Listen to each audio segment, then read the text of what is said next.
The untouchable True School Sports Empire proudly presents something the boxing game's missing. Hey, what's going on? It's your boy BT, and I came here to talk some boxing with the thousands of True School Sports subscribers. Now, this is the official Jaron Ennis versus Eimantas Stanionis live fight reaction extravaganza. We got Pops here in the building. Welcome tonight. Welcome.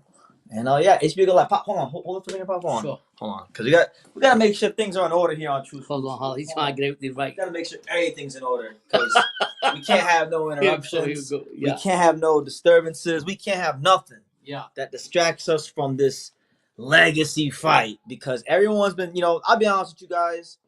This is a good fight. I'm excited about it, but I don't know. I haven't really been all the way up for this one, but now I'm getting up for it. So we're here.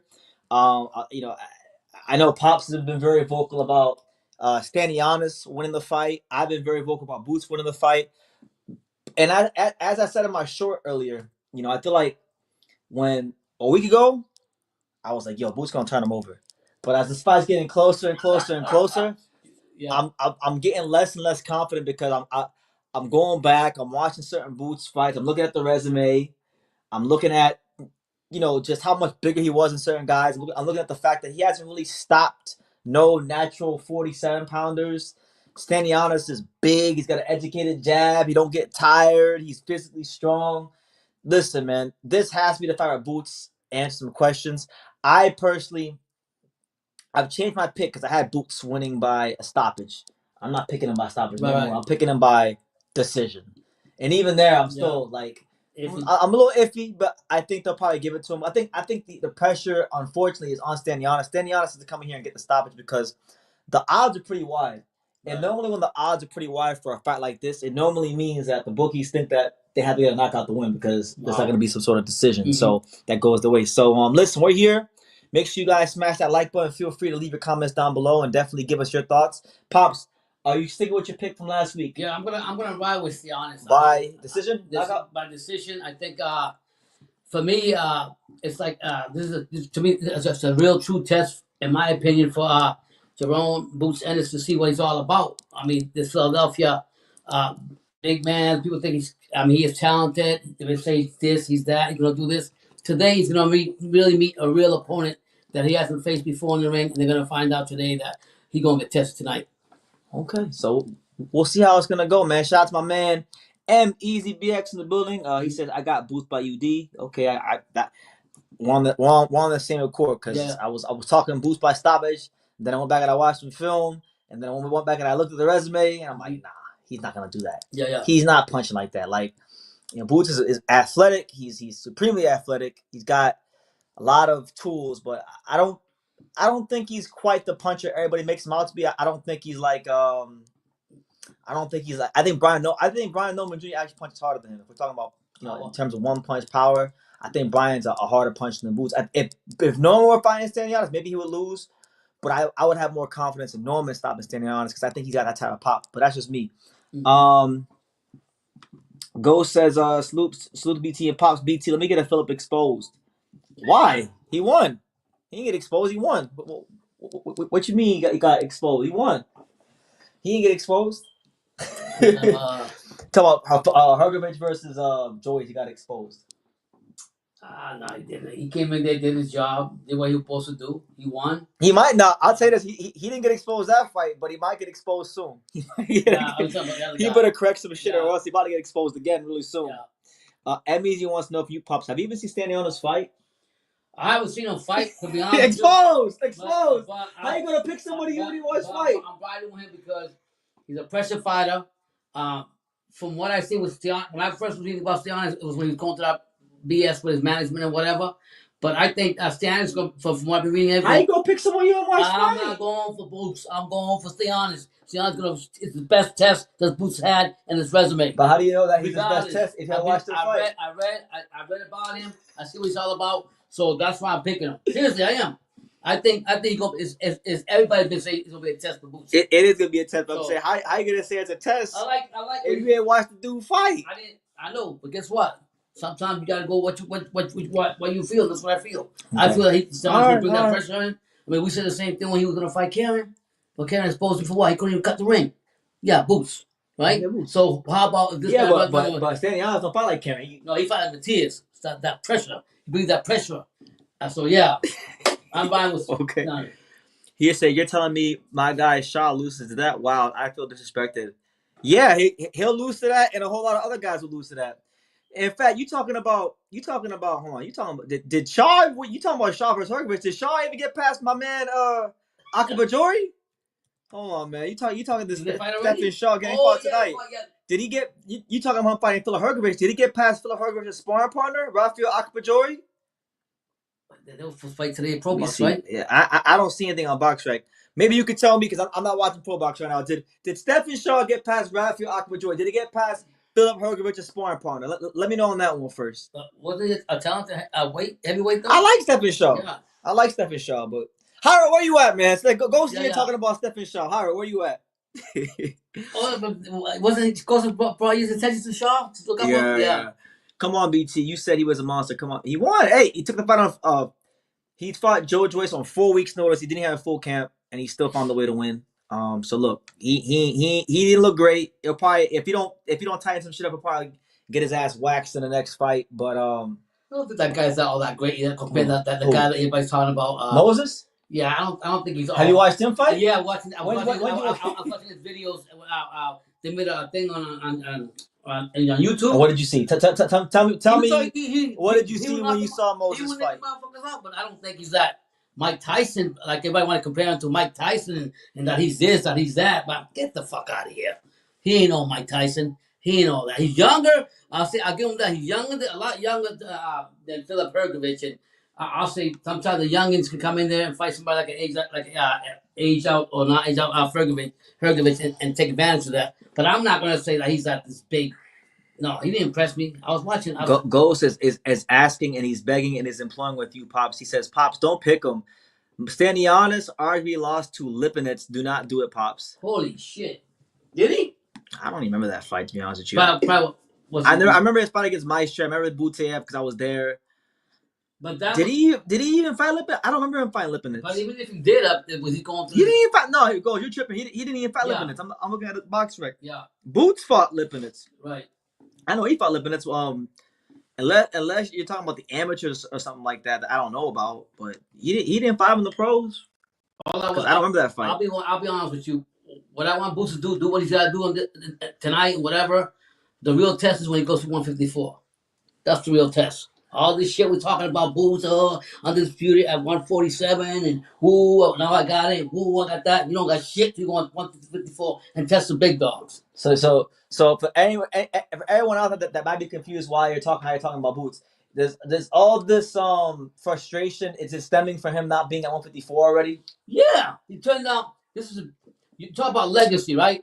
Oh yeah, I'm going to become undisputed at 147 with nobody but gumball fighters left there besides whatchamacallit, Stanionis and Brian Norman. Yeah, and whatchamacallit, James. I like James Zaki. So, but what I'm saying after that, when Boots had the chance to do shit, he didn't do shit. When they offered him the big fight with fucking Ortiz, what did he do? What the fuck did they do? They turned it down because they say they want to make legacy to be undisputed. Well, how? For me, legacy to me is fighting the best and the best, not just being undisputed. Anybody can be undisputed if you have gumball fighters down there that you can beat all, run through them, okay? But was that the real competition for him? No. When he turned down that motherfucking Ortiz fight, get up there to 154 and fight the big dogs, Boots. Fight them. Tonight you can shut me up and knock the fuck out of the Stanionis. If you're exposed anyway, I'm going to let you know. I respect you, Boise and Philadelphia, but I got to call it the way I see it. Okay, well, there you go. Emmy says, so basically, Pop's picking against Boots because he don't like him. I got it. No. I actually do like him. Matter of fact, when I went to a jail, I won't get into detail. I get in there and I actually embarrassed myself with Boots. I won't get into no details about it. But, he came over, talked to me. He was cool. He's a nice person and everything. What I'm saying is, this guy's supposed to be the it factor, right? I don't think your grab is with Boots. I think your grab's with his fans. That's what it is. It's his fans. I like Boots. There's nothing like Boots. You really can't hate Boots. I think it's his fans. Like people on Twitter talking about Boots is the next Floyd Mayweather, or something like that. Like Boots hasn't even done shit yet. What has Boots done? Nothing. They want to know was that standing out? Was that Butiev and Shakram Giyashov's corner? I don't know. I wasn't paying like all the most attention to that fight. I mean, I saw the stop, but I didn't look at who was in his corner, so I couldn't tell you. Gold says Pops, it's even worse than I remember. He arguably lost Thomas Loman and got touched up too. Who's Thomas? Stanionis. Yeah. Now that fight, I remember. What I'm saying, even with this fight right here, I'm still taking Stanionis because I think that's the best test that Boots had in my own personal opinion. Okay. And besides that, like I told you, really, I don't give two shits about this fight. I want to see Boots get up. If he wins this fight and go to 154, I want to see what he can do at 154. Well, the good thing is, I mean, okay, if you don't care about the Boots fight, I mean, the co-main event's pretty good. No. Raymond Ford's in a tough fight. Ford. Raymond Ford's in a real tough fight. My second fight in this weight class. He's taking on Thomas Mattice, a high-risk, loyal guy that a lot of people don't want to fight. I see Ford a lot stronger at this weight class and more comfortable with his punches and everything. So, yeah. But, like, I just got to go back to the Boots and Bullsy. I like you guys. I'm adamant on what I'm saying because you can't tell me that there's a better fight of any other better fight in 147 for you 154 than at 154. And the argument is going to be, yeah, but I can't become undisputed at 154, but I can be undisputed at 147. Yeah, but what quality of fighters do you fight? Do you fight gumball fighters or do you fight two fighters? Well, he's saying that, Boots has always said that he's got this goal. Now, look, I respect the ambition. I think it's a little unrealistic because of how slow his career moves. Yeah. He keeps saying he wants to go undisputed at 147, 154, 160, 168. He don't fight enough to do that. He doesn't fight enough times per year to even have a chance to do that. He'll be lucky if he does it in even one weight class, let alone two, let alone three. But I respect the ambition. I know people love him, and and Philadelphia needs to have a guy so that they can look up to. That's him. But my argument is going to be the same thing. If he goes to 154, and don't tell me he needs a tune-up. So you want to see him fight don't tell me at 54, like walk up, knock a motherfucking Ortiz door, and say I'm motherfucking here now. Now let's get this fight. Okay, so Virgil, Bakram, Fundora, Zayas, these are the kind of fights you want to see. Yeah, they're better called, in my opinion. They might even be talking about. I think they're better than 140. Someone got his name Zaki. The only fight if he does win after this fight, the only fight that I would like him to fight is But Devin Haney. Please. Boots versus Devin Haney. Please. Devin saying 147. Please. Haney, but wait for this next fight. Okay? I want you to talk about it. He's right now he's in no conversation to talk about it, in my opinion. No disrespect, you have some respect, no. Before you this, that, no. Boots to me, gotta go in there. Yep. If he fights Norman, that'd be a great fight. I think that'd be a great fight for him and Norman, All right. in Philadelphia. I'm gonna tell you all this, and I see your super chat, Israel. I'm gonna get to it, but before everyone gets up in arms about him fighting Norman next, I'm gonna tell you guys what's gonna happen at 147. You already called it. Step by step. Shit. Feel free to screen record this, clip it, do whatever you want. I'm gonna tell you guys. So, because this is what's gonna happen, right? If Boots wins tonight, if Boots does win tonight, what's gonna happen is this: Boots is going to. Let me pull the rankings actually. If Boots beats Stanionis, he becomes the unified champion, right? Unified WBA, IBF, and Ring Magazine champion, right? Which is a great thing. Congrats to him if he does do it. But like, I genuinely feel like Brian Norman is not going to fight Boots because Brian Norman has a better option than Boots in terms of money, which is Jin Sasaki. He could go fight him in Japan, make some real money, make even more, as much if not more than he would fighting Boots. Are you saying because and it'll build his profile? Are you saying more. Because of the fans in Japan? They're gonna pay money for that fight. Not just the fans, but the promoters. Yeah. They got, like, people don't understand. Like, Japan's never had a welterweight champion, right? And Jin has got a personality on him, so like they'll pay for that fight. So look, I think Brian Norman is gonna fight Jin Sasaki, no matter what the fuck happens this fight. Yeah, I think Boots. Yeah. I think Boots. Now, I hate to be the bearer of bad news to you guys. Now, Boots stays at 147. I think Boots winds up fighting probably right now number 1 in the IBF is Lewis Crocker. I don't know if him and Patty Donovan fought, but I would say Boots probably fights like a Lewis Crocker or a Giyashov, something like that. Remember, Giyashov is the mandatory to the WBA belt. So if Giyashov won, if Boots gets that belt, that now becomes mandatory challenger. So I think Norman will fight Sasaki, right? Regardless of what happens in this fight. And I think Boots will be left with either Giyashov or Crocker. And at that point, Boots will start asking himself the question, do I really want to stay at 147 that badly? Because he looked really sunken in at the weigh-ins. Oh, man. He looked really dry and drained. Yeah. and I think they're gonna be playing a really, really Health thing, you're playing a dangerous game, keeping them there at 147. So look, man, if y'all think y'all just gonna get undisputed right away, it's not gonna happen. Norman is gonna go fight Sasaki because it's a big money fight. Boots is gonna fight probably Gia Shot for Crocker, and then if they both win after that, you know, then I could see them fighting like maybe like what? Because what other options they have after that? I'll say like in the spring of next year. Yeah. Like this time next year. Yeah. You might not get a 3-belt unification until this time next year. And who's to say by then that Boots ain't weight drained already? Man, he looked drained. I was talking to our boy Harold today, and I was looking at the pictures when he was. I said, man, that's skinny as hell, man. Yeah. And then I was telling Harold this is what I have a hard problem understanding. How the fuck does a fighter after he goes weight drain, right? How the hell does he like put on that weight in 24 hours? How? Yeah. I mean, they're cutting a lot of water weight, so when they go eat, it just fall back out. Yeah, it comes back up. Let me see. Why is it doing this? Oh, this happened to you last time too. Yeah, no, the anyway, I got the thing right here. But guys, the co-main event's about to start. Raymond Ford, Thomas Mattice. We'll talk about it in a second. I don't know why this is going the way it is. Hold on, delete the comment. I pressed the wrong button on accident. So shout out to everybody here rocking with us. Hold on, delete comment. Okay. Shout out to my guy Israel Bermudez. He says, "Hey BT and Pops, hope all is well. I got boosted by close decision." Okay. And I can see that happening. Yeah. I feel like a lot of the money, betting money, it probably is on Boots. And then you gotta understand that he is the A side to like they're in Atlantic City, New Jersey, which is basically Philadelphia. All right. Right.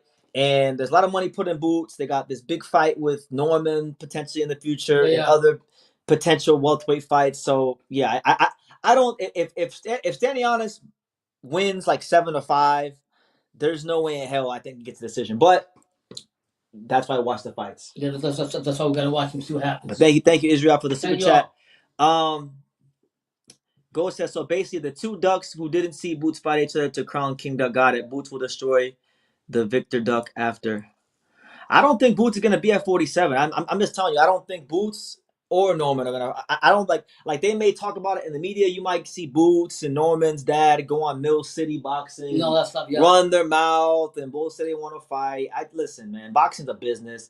Brian's gonna go fight Jin. I ain't even mad at it. I want to see that fight. Mm-hmm. And Boots is gonna fight probably Giashov or Crocker or something like that. But listen, guys. Enough Boots talk. Listen, we got a great co-main event. Good luck to them. We got a great co-main event. We'll get to Boots later on in a second. God, listen. Right now, Raymond Ford's making his way to the ring. I'll turn the volume on when the fight starts. But this is a good fight, guys. Ford Mattice is an amazing fight because I mean Mattice. I've been following Thomas Mattice for a long time. I remember a long time ago, back in like 2018, 2017, he fought a fighter named Rolando Chinilla on Showbox, and that was a really, really good fight. Mm-hmm. And Mattice has been your prototypical hard luck fighter. He fought Isak Cruz. He couldn't get the decision against Isak Cruz. A lot of people thought he won that fight. Yeah. Fought a guy we know in Luis Chucho Melendez. Yep. A lot of people thought he got robbed in that fight as well. And then in his last fight against Eduardo Rocky Hernandez in Mexico, he was on his way to winning that fight, and I thought Rocky Hernandez quit in that fight. And they gave the decision, a technical decision, to Rocky Hernandez. So he hasn't been able to get over the hump against the big names on his resume, but he's always been in the fights. He's never looked out of place at the world level. And look, one thing about it is this. I'll say this. I think Ford is the bigger puncher of the two at 130, but Mattice is bigger. He's longer. And I'll tell you this, man. You guys know I like Ford, and he's proved me wrong a lot, and he's getting a lot of my respect. But I remember when I was watching Ford fight Nick Ball, and I went back and I watched that fight a couple times, and it took him a long time to make the adjustment in that fight. Like, it took Ford about 4 rounds to make an adjustment to Nick Ball's style and really find his footing in the fight. I don't think this is a fight where he can afford to take 4 rounds to make an adjustment. He needs to make the adjustment on Mattice early. It will be a different type of a fight than on Nick Ball. Mattice can box on the outside. Mattice is physical in the pocket. Mattice is going to listen, he's 34 years old. He's got nothing to lose, and he's got everything to gain. So I would expect the man from Cleveland, Ohio, to let it all hang out tonight and fight the fight of his life. And Mattice had actually revealed that because he was saying that when they call him for opponents, He always says yes. Right. And I guess about 3 weeks before he took this fight, they called him for Shakur Stevenson, and he said yes. But the fight ain't happening. So Shakur, what happened, man? But anyway, I digress. Yeah. Shout out to my man James Valdez. Good to see you, champ. Shock Foster destroys Raymond Ford. You think so? Well, we'll see. Shock Foster better worry about Stephen Fulton. I heard Liam Parr versus Barrios is being discussed on another. Ooh, it's interesting. Liam Parr at 147. That's interesting. I don't know, man. Liam Parr is not a big puncher at 140. I don't think he's gonna punch hard at 147. So he doesn't have that much power. Hey, anything to keep El Azteca with the belt, I guess. Yeah. I damn near died when Mattice told us Eddie called him for Shakur. I mean, I don't blame him. I don't blame him. Shock loses to Fulton and Ford. He might lose. I think he loses to Fulton. I don't know about Ford. But that'd be a good fight. I think Ford versus Shock is damn near 50-50 fight. Because Raymond Ford takes a long time to make adjustments in fights. Even in the Komatov fight, which he won, and he proved me wrong, but he took some time to make adjustments in that fight. Got a good record. No, my team. Listen, they put him in there tough. Yeah. They put him in there super, super tough.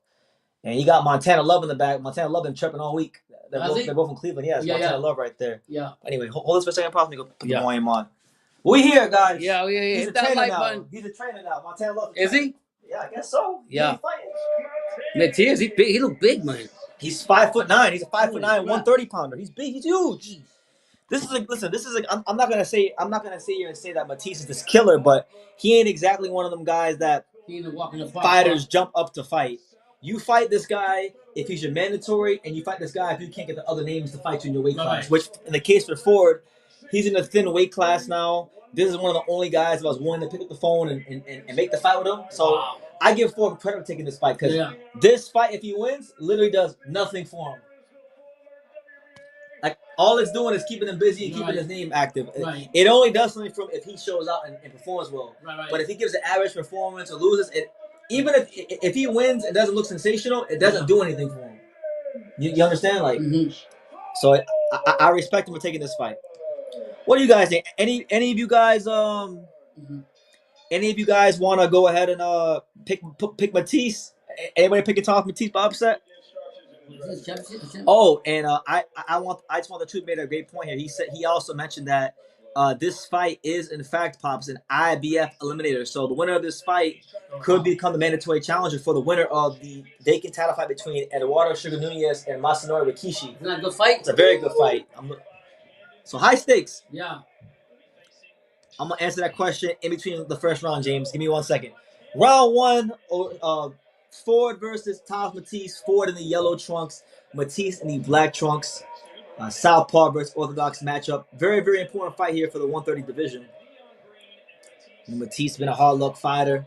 Mattice been trying to get over the hump for a long time now, and here he is. Mattice and Ford being very patient right now. Both guys pro with their lead jabs. Ford shoots a jab that just falls short. Good jab there by Mattice. Yeah, one thing left hand right hook by Ford. I think Ford has Mattice buzzed. Yeah. Mattice is buzzed. Wow. I was just gonna say before clipped him that Ford has a speed advantage. Yeah. Ford's got a clear speed advantage, but again, speed advantage in boxing for the most part, if you don't vary your speed, it only lasts about 3 or 4 rounds. So Ford's gotta mix his speed, mix his rhythm up, so that Mattice, who's an experienced fighter himself, don't get used to this. Right. Because when Ford fought Cabo Gonzalez was like blown away by the speed early on, but after a while, Ford kept throwing his punches at the same speed, and Cabo was he was still getting hit, but he wasn't able to like Ford wasn't able to put him out because I think Cabo started seeing his punches a bit more. Right. So that's the challenge for Ford. James wants to know, Pops, when the movie for True School Sports comes out, who plays Pops and who plays BT?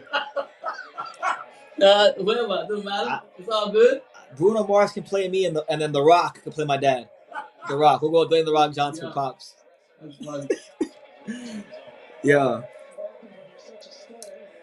1 minute and 19 seconds left here in round one between Ford and Mattice.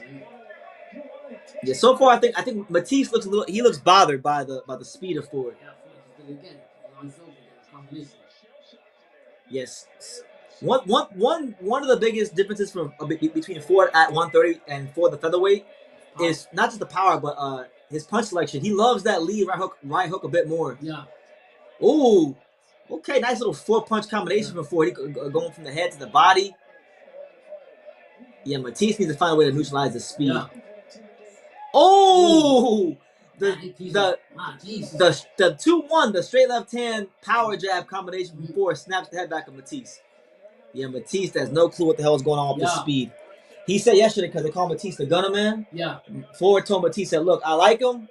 I'm sorry it had to be him, but the Gunner Man's outgunned." Oh yeah, he said. And so far, sorry to be him.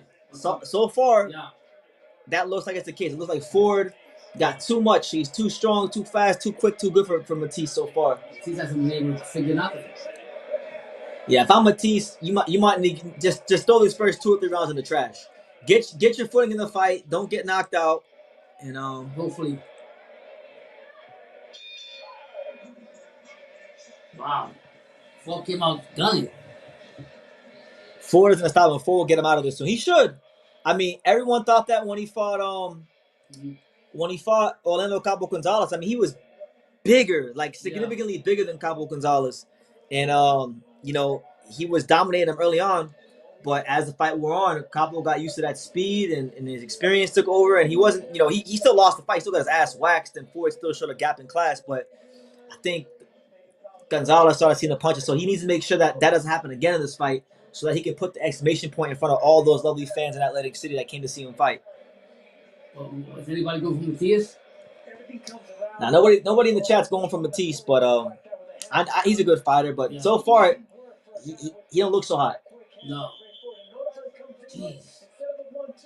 I love when fighters throw the 2-1 that when they lead with the straight punch and then they end it with the jab, the inverted 1-2.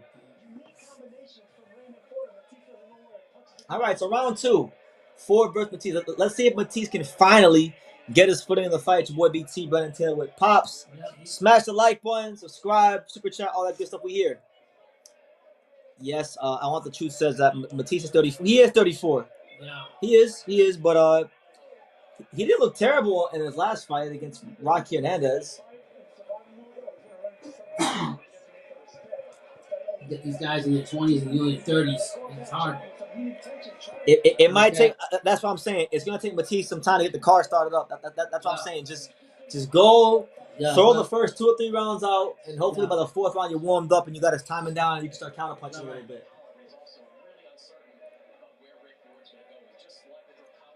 Yeah, Raymond Ford doing a great job changing levels. Beautiful. Left hand, right hook to the body from Raymond Ford. That scores. Okay. Raymond Ford's punch selection so far is perfect. It's been perfect so far through the first round and some change. I don't think Mattice can figure out Ford though. It's trying to dumbfound me. And now Raymond Ford is starting to throw an up jab. He's got his lead right hand down, and he's throwing that up jab. And I can tell this is definitely Jairo. He says, "I'm not impressed with Raymond Ford. He won't choose Albert Bell, who's undefeated." That's what I'm saying. Good body shots from Ford. Jairo has an obsession with Albert Bell. Is he good?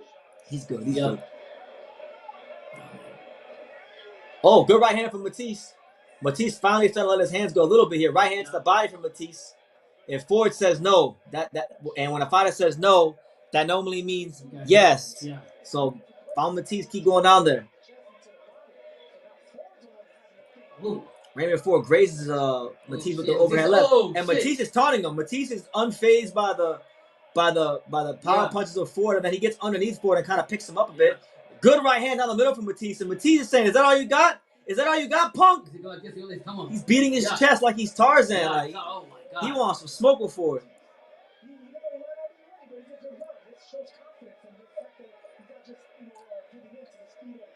So Mattice, I guess he feels like he's taking Raymond Ford's best shots. Yeah, he's coming forward. He's talking trash to him. Good right hand to the body there from Mattice, and Ford nods his head saying no. There you go. Mm-hmm. Okay, good. One thing about Mattice is I remember watching him fight back in the day. He kind of was like Jarrett Hurd in the sense, like when he fights guys a little smaller than Ford. Yeah. Guys would bank the first couple rounds. Yeah. And then he can start walking you down. And then that's what I'm saying. I'm not gonna. Ford can have his fun with the speed and the first couple rounds, and he's doing some dancing now. Yeah. Listen, the fight with Thomas Mattice don't start until the fifth round. You always say yeah. No, with him, I'm saying with him. Yeah. You always Ford didn't even. Ford doesn't. I don't know if Ford realized the fight hasn't even started yet. He's over there dancing. The fight hasn't even started yet. He better drop him or hurt him. I'm saying right now, if he don't drop him or hurt him in these next 2 rounds. So if he went for a UD, was that be impressive for him or not? Or no? No, it's a good win. Okay, but it's nothing big. Matisse never been stopped. Okay. If he packed up and get him out of here, to me that's a statement. Yeah. You're making a statement to the whole 130 division that listen, I'm Raymond Ford, I'm here. This ain't that featherweight shit. Yeah. I'm a whole different fighter at 130 now that I can retain more of my power, my strength, and my speed. So come and get it, yeah. Matisse, I Want the Truth says, Matisse's eye is already messed up. Yeah, I mean it is. But look, he's had his eye messed up before against other fighters. That's boxing, though. I mean, you're gonna have that. Let's see if Ford can exploit that. All right, so round 3. I think Ford is up 2-0, but Matisse is starting to gain his footing in the fight a little bit here. Getting more confident too. Oh, I seen him fight 2 before. Matisse. Yeah, good left hand to the stomach there by Ford. Ford pot shot. Matisse started to bend his legs a little bit here and try to close that gap on Ford. Ford's having a hard time finding a home for that jab. That's true what you say, though, but you can't look at the size of the fight when it comes to fight. You can't. You gotta look at how they fight. Yeah, because me looking at Matisse, I think he's a big motherfucker, but no. Damn. Yeah, one thing about Matisse is like he's not really getting any punches off here like Ford's a high guy coming in, but he's catching a lot of these punches on his gloves. Yeah. So I think Ford needs to make an adjustment on his punch selection because his shots are starting to not get through on Matisse as much. Like I said, if Ford wins this fight, who you would like to see him fight next? He better get through this fight. Eddie Hearn's hoping that Eduardo Nunez wins this fight to become champion. Yeah. And then Ford fight him, which would be a great fight, but he better just worry about this guy right here. Yeah. Because you know, ain't no float, ain't no joke. He ain't no fluke. I meant to say. We got our first Harold comment on the live. He says Gervonta Davis will beat the crap out of this dude. He wants to see that fight. Who, Ford? Ford versus Tank. Come on, Harold. Because Ford was saying, "Oh, there's the 2-1, the straight left hand jab from Ford as he jumps in. He's literally throwing the 2-1 and he's jumping right in. That one's making. That's the one combination that's been getting Matisse this whole fight."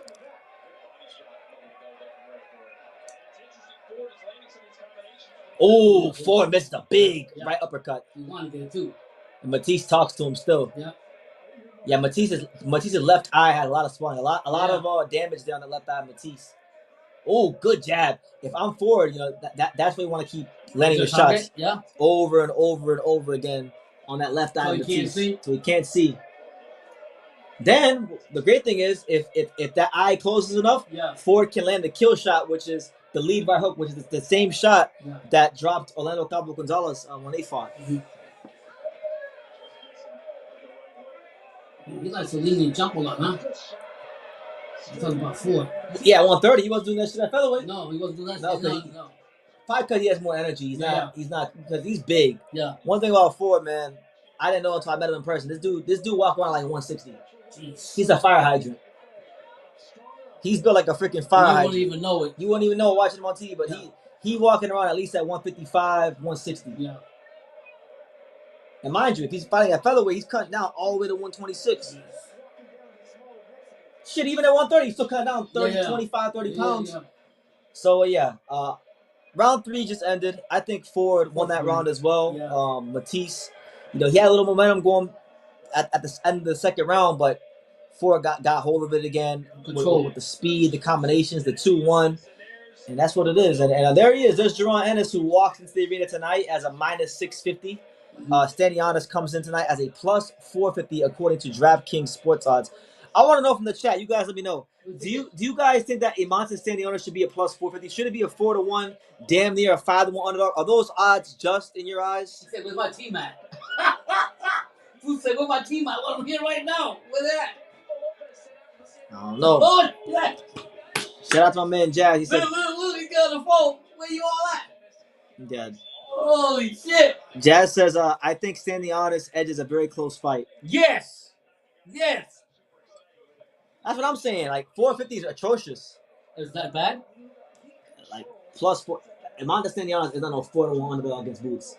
I can see 3-1 at the most. You know. Yeah, but as the fight gets, I'll tell you guys the fight gets closer, you know, the I'll tell you guys this. I remember the fight it changes too. I remember when they made that guy right there a 4-1 underdog, and then we put Bernardo on a highlight tape. So quickly. So be careful when you put guys as 4-1 favorites. Well, I know throughout the fight it changes too. The odds change. It's 450 due to corruption. Yeah, that's what I'm saying. Like if it's 450, what that tells me is ain't gonna be on that. Stanionis has to win 9 rounds to get a decision. He can't even win 8. He gotta win. He has to win 9 rounds, or he has to win 8 rounds with a knockdown. What? The fix is in? The fix is in, people. I think so. We'll see. Holy crap! All right, we're round 4. Let's see.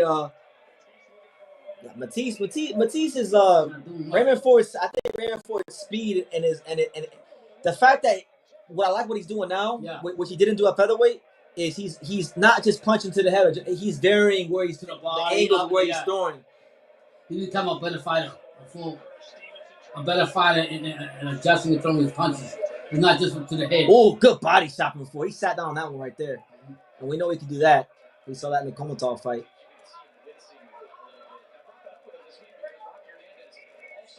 It is worth noting that at the face-off that that Montana Love said, he told Ford, "Why don't you sit in the pocket with us?" And that's what he's doing now. Yeah. So Mattice got to answer the bell, because so far Raymond Ford's pitching a shutout. Yeah, he just missed the lead right hook there. Yeah, I don't think Ford is worried about anything coming back his way. Mattice hasn't given him anything to worry about. Nothing to think about either. Good left hand to the stomach there from Ford. James Valdez wants to know, what are my thoughts on the undercard? I mean, I didn't watch the prelim, so I didn't watch. I didn't get a chance. I didn't watch Tamir Smalls. I didn't watch him fight. But as far as what I've seen on the undercard, I mean, you know, Shakram Giyashov, he scored a oh my god, good left hand by Ford. Giyashov scored a good stoppage victory. His first stoppage victory in like 4 years. Big fight for Giyashov, because Giyashov, his daughter just passed away. And so, he fought with that during his training camp. She had a rare disease. Yeah, during his training camp. Wow. So he fought with a very heavy heart, and he got the job done. So credit to him. He might get a title fight next. Wow. So you got him. Yeah. Omari Jones fought a Can. That was nothing. So it ain't the greatest undercard in the world, but I've seen worse. It's boxing. It's boxing. They're not all gonna be home runs. Mm-hmm. Yeah, Raymond Ford is starting to show a real gap in class. That was that round 4? Yep.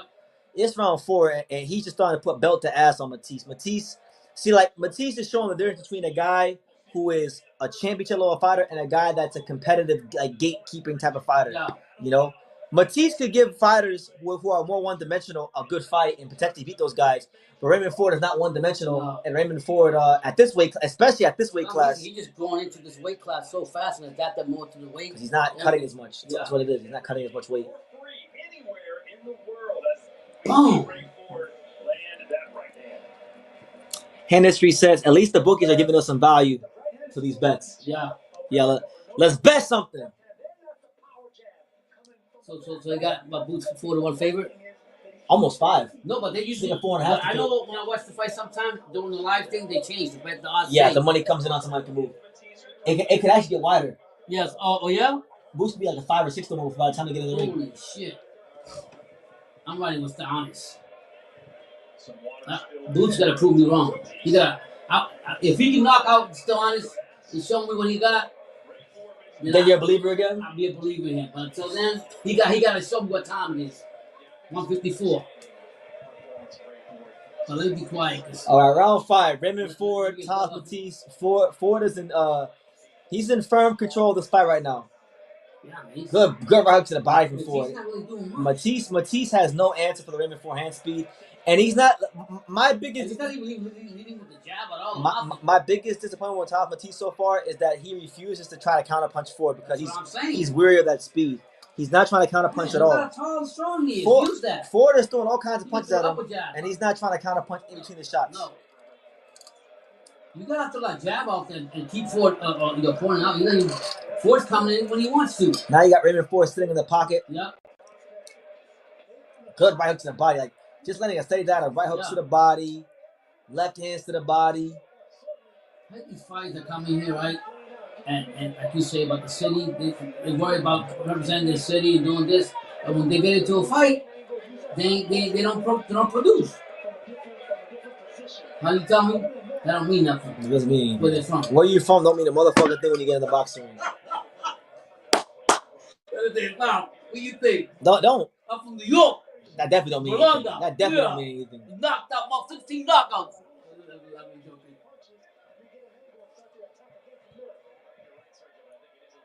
1 minute and 24 seconds left here in round 5. Thomas Mattice ain't doing shit to Raymond Ford. He didn't come to fight nothing. Sometimes you don't. When you got a fighter in front of you like Ford, like you're saying, Brendan, and you have experience and everything, but you just can't get. You don't have the answer for him. Like you can't even make it a good fight for people to see. A good show. A good show. Nothing. Hyro says if Boots don't win, Samuel Eddie Hearn was a bad move like always. They don't know promotion. If this is PBC, especially welterweight, everyone will know about this fight. Which one? He's saying there's no buzz for this fight. For the that's been a big complaint. A lot of. Ooh, Raymond Ford is just styling on this guy, but a lot of people are complaining that this fight didn't have a lot of buzz. Yeah. And a lot of people I've got messages on Instagram this week from people saying it's because on the zone and the zone is bad for boxing and these kind of things. Yeah, I mean, yeah, but Mattice, I'll say Mattice looks every bit his age of being 34. This isn't the guy that fought Rolando Chinilla all those years ago. Mm-hmm. I'm not even sure this is the guy that fought Rocky Hernandez, but to credit to Ford, he's making him look like he shouldn't be in there. 6-0. Yeah, Raymond Ford hasn't lost a round. This has been a very easy fight to score. No. Let me ask you a question. If you're up 6-7-0, why continue the fight with your other fighter? Because in boxing, there is such thing as a 100-point shot. Yeah. That's like that one fight from years ago. And a lot of you guys in the chat may remember this fight. The big Russian middleweight, Matthew Korobov. He was like the next big thing. Yeah. Beating the shit out of Andy Lee. Like 10-1, like 9-1. Andy Lee was in his prime? Yes. Like 9-1, 10-1. Yeah. It looked like it was going to be a smooth sailing. Bang! Andy Lee knocks him out like the 11th round or something like that. Holy shit. So you never know. Yeah. But so far, there's nothing. I mean, he's not even trying to count like you said. He's just like staying there. Go said that's the key. All those years ago, he took this fight on short notice at 34 years old. He got a call for his court 3 weeks ago. Now he's fighting him and he is 30. Exactly. And Philip Hrgovic is 32 years old and he fought Joe Joyce on 4 weeks notice. But you don't want to give him no credit. Yeah. Come on, man. Yeah. No. Yeah, you're right. It's not. Listen. It's never easy to come fight on short notice because it's hard. And people may say, well, shouldn't you be in the gym anyway? Your body's not ready for it yet. No. You can be in the gym all you want. You can be in the gym all you want. If they call you on 3 weeks notice, it's always been difficult because the other guy had 5 more weeks, 8 weeks, 10 weeks, 12 weeks. But I'm saying if I've been working every day in the gym, training every day, running, sparring, doing everything, when I get in that motherfucker, all I do is use my skills. I'm already in shape. I'm already in shape for the fight, right? Not. It's not the same. It can be overcome, but it's always gonna be a challenge. Because it's like a mental thing then. I mean, okay, you're sitting on your couch and you're just going to the gym because there's a difference between maintaining and training in the gym, right, and being in camp. Okay. I know the difference. I can tell you. Yeah. It's a big difference. Yeah. Oh, it's not like just going through the gym. A lot of these dudes hitting the bag. Yeah, they're in shape. Like ropes, that you're maintaining. Yeah. Being in camp. Yeah. It's different. But that's a different dog there. BT Joyce is 40. That's just, by the way, guys. Raymond Ford's on cruise control.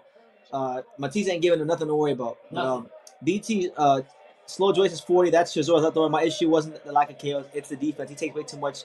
Same happened with DDD and Jang. No defense. And we said that. We say that.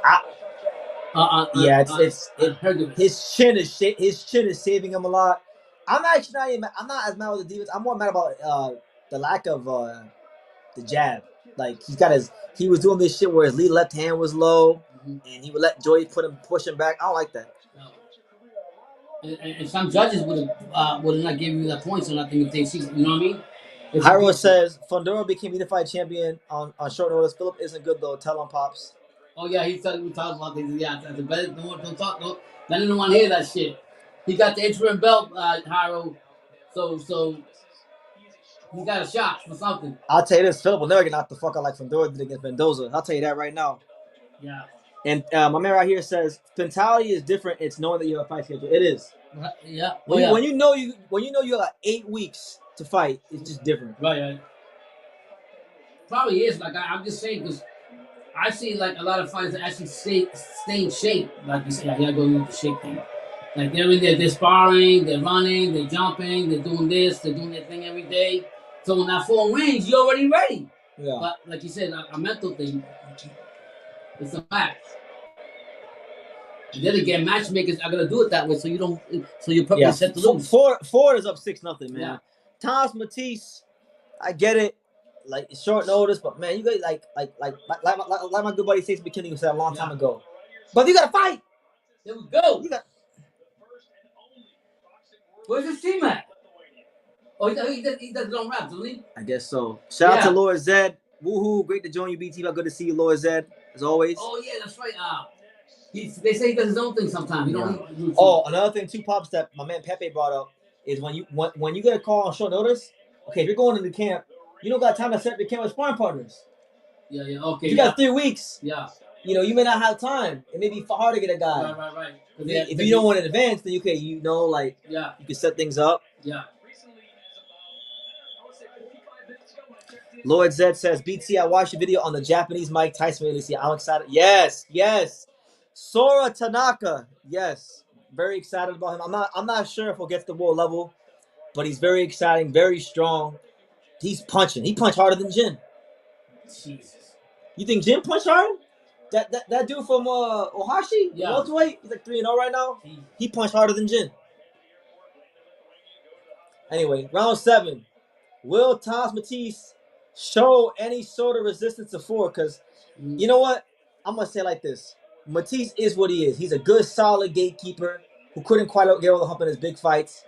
Bit of bad luck. He is what he is. Yeah. Yo, Raymond Ford. I see Raymond Ford on Twitter all the time talking about how he's special. Yeah. This, that, the third. Ford. Featherweight, he was okay. All right?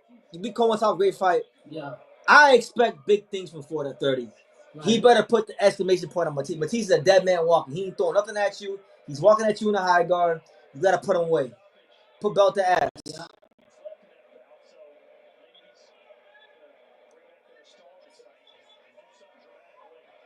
Ghost makes a great point. Mattice also isn't the most disciplined fighter. He's known to get fat and party. Yo, and that's probably why he has a lot of fat camps. Yeah. There's a difference between actually being in a real training camp and having a fat camp. If you're in a fat camp, you don't even got no time to work on your game plan. Yeah. You gotta lose weight to make the weight. Holy crap! Well, that's why like the discussion we had if boxers would invest in themselves and have the right nutritionists and have everything while they're training and everything, or while they're working, they won't have to worry about all that. Ghost says this doesn't show me that he's special. The older Beck fight show me everything. He's above average. Yeah. I don't like. I feel like that word special, it gets thrown around too much in boxing. Like there's a lot of really good fighters, above average fighters.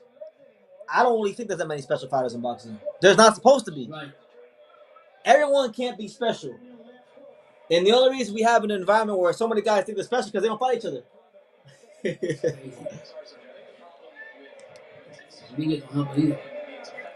James wants to know what I think about Eimantas Stanionis' trainer, Marvin Zamudio.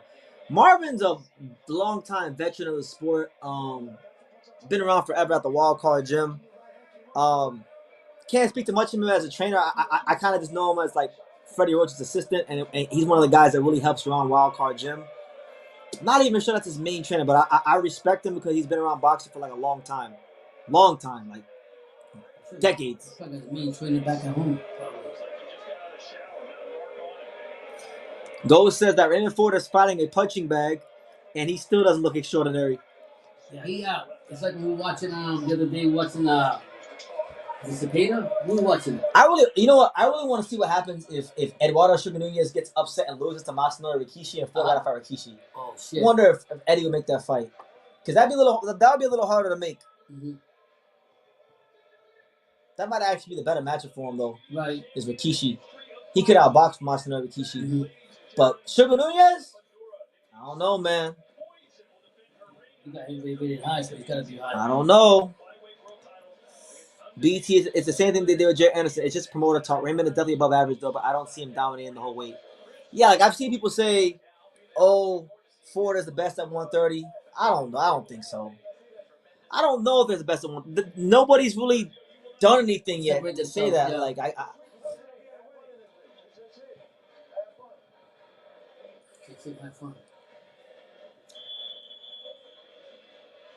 Get out. Raymond Ford is telling Mattice to get up off his stool, and we're here in round 8.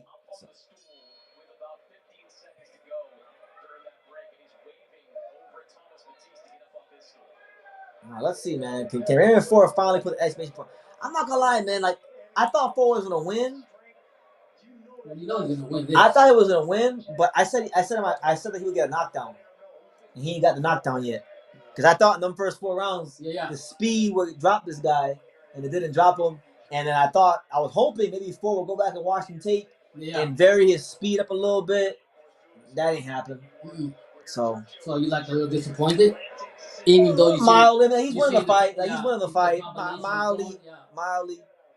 You know what it is, man. I'm like, I'm not gonna say no names, but you guys know what I'm talking about. Yeah. I'm used to being around special fighters. You know, so like I'm used to adjustments being made really quickly in fights.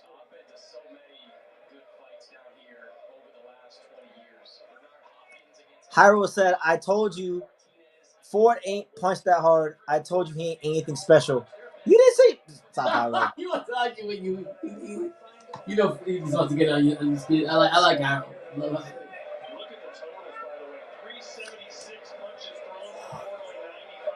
Yeah, I don't even think he really had pop at 26. I think he actually has more pop here, but I just think Ford's problem is he doesn't know how to really vary the speed of his punches.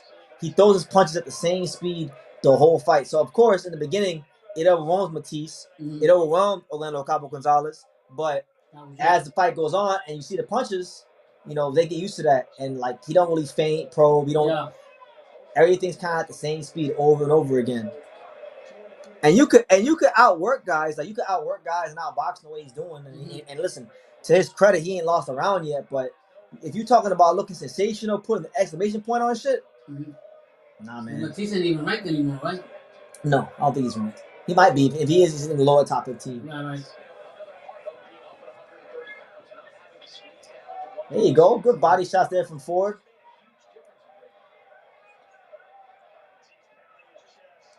I think Raymond wins on size. He doesn't have anything else. Like he said, he's bigger than Tank, and a lot of 35s. Watch, he'll struggle to make weight in 2 more fights. Man, Ford is so big. It wouldn't. I wouldn't be surprised if after this fight, if this bell rings, he said he goes waiting for this fight. For real? Yeah. Because one thing that most fighters aren't gonna do is just say they had a bad performance. Yeah. It's gotta be they broke their hand, sparring went bad. Something we have to work on next time to get better. But it's not a bad performance. It's actually a good performance. Yeah. But it ain't like if I'm Sugar Nunez and I'm watching this fight. Mm-hmm. If I'm any top 30 pound, I'm watching this fight. I'm not really seeing someone that I should be intimidated by, scared of. Like, you know, if you're a fighter who can handle speed and adjust to speed pretty well, you know, you shouldn't really be too intimidated by what you see from Ford. But he's good. Mm-hmm. Yeah, like Ghost says, he's good, but he doesn't have another gear. Like, doesn't have the extra gear. I think I'm very predictable then. If you know he hasn't changed. BT, him, Keyshawn, and Devin are doing the same thing. You've been around them. Raymond is really 140 fighter. Raymond Ford is big. Mm-hmm. I can't begin to put it into words how big this man is. Mm-hmm. Like,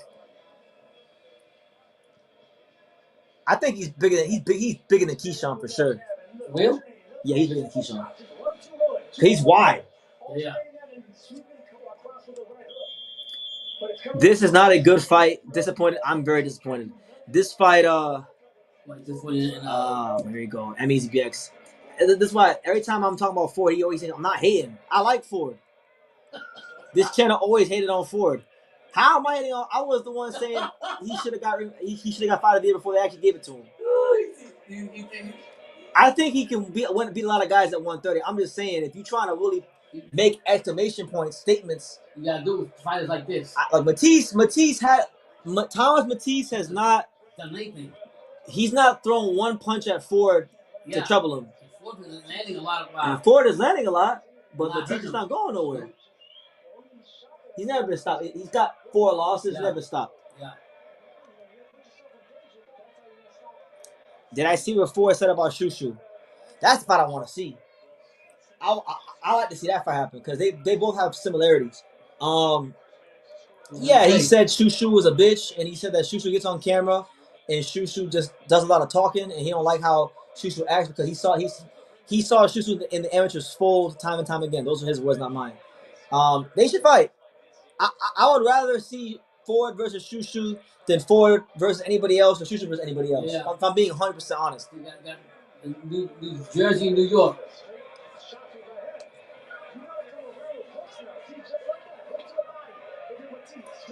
Man, Mattice out here acting like a sparring partner.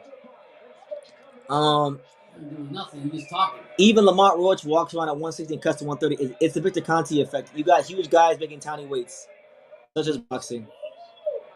Yep. And Ford said that Shushu became a vegan to make weight at 126. He said Shushu got to eat some steaks and go to 130. Someone in the chat said that Mattisse's left shoulder's hurt. I mean, maybe it is, man, but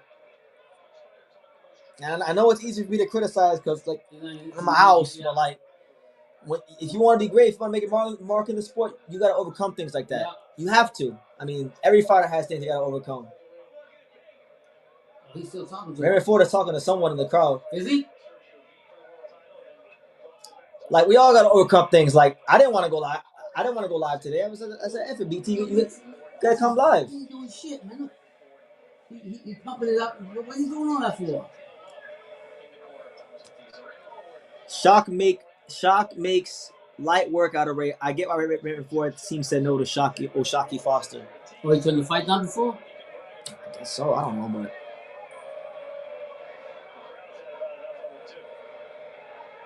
Ooh. My man, I just wanted to ask me. He asked me real questions. Do you think Daniel Bailey would have put up a better fight? Hell yeah. Who? Would Daniel Bailey put up a better fight than Thomas Mattice? Yes. Yeah. I don't know if Bailey would win, but I don't know if he'd win, but like I think Bailey, at least for the first 4 rounds, he would have done something. Because like you gotta remember, Bailey and Ford have a common opponent, which is Edward Vasquez. Yeah. Now, a lot of people thought Ford lost to Vasquez, and Bailey clearly lost to Vasquez, right? Right. But the difference in both their fights is that Bailey actually hurt Vasquez in the first round. Ford never hurt Vasquez. Yeah. So that'd be a cool fight, but I think Bailey needs to get up there a bit more, if I'm being honest. Industry Vault said,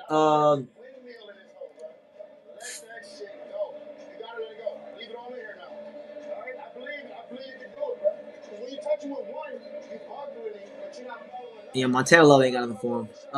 Ford came in there talking shit, and he's about to go 12 rounds with a given work opponent. It's even more clear now. The Odebek Komotov fight was fake as fuck. I'm not gonna do that, man. I'm not gonna take away from that man's win. What happened. He got the job done on the night. That's a separate occasion, but you know, all I'll say is if you're a top 130 pounder, you acknowledge the speed of Ford, you acknowledge the skills, but there's clearly some things that if you're a top upper echelon fighter, if you're really on that level, yeah, you see some things you could exploit. But nonetheless, good performance from Raymond Ford. This is supposed to be a stay busy fight? Yeah. He's not gonna do nothing. He's gonna all this fight, he ain't gonna do nothing. All right, the 10th final round, guys. The 10th and final round, Ford versus Mattice, been a very, very massive letdown. Yeah, he ain't doing nothing.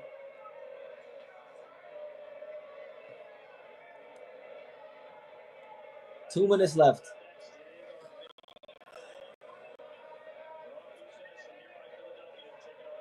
Man. You know what? I can't believe we got to the 10th round, and I never pointed this out. So, guys, Raymond Ford's trunks are yellow and pink, and he got chinchilla trunks on. And y'all know the policy about chinchilla. Yeah. If you got all that time to put chinchilla on your trunks, you got to get a knockout. Extra special. And here we go again. Raymond Ford, listen, come on, Ford. I don't want to do this. I don't want to talk bad, but, like, man, you had a jean jacket vest when you were a prospect. You didn't knock the guy out. Yeah. Now you got chinchilla on. This guy didn't even come to really win. You ain't knocking him out. Yeah. Okay.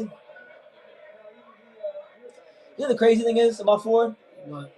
If he fights Nunez and I start saying, yo, Eduardo Sugar Nunez is gonna beat the brakes off Raymond Ford, he gonna fight the fight of his life again. Yeah. Cause he needs negativity. Yeah. He needs fucking negativity. He's one of them guys. Yeah. If people say Raymond Ford is good, he's one of the best 30-pounders. He's got speed, he's got power, he's this, he's that.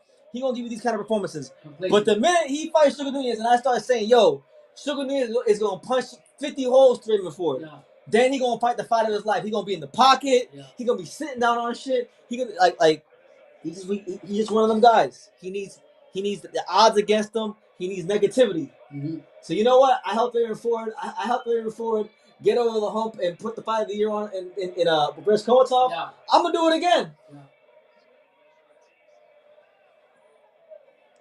David Esser says, "Yeah, I think Ford is good, but people overrate him." Listen, I like him. I think a lot of guys in boxing, not just Ford, but I think a lot of guys overrated in boxing. Nah, BT, your guy Odebek just had one leg and he was still outboxing thoroughly till he gassed. I know you got to give him credit, but you know what that was. Hey, listen, man.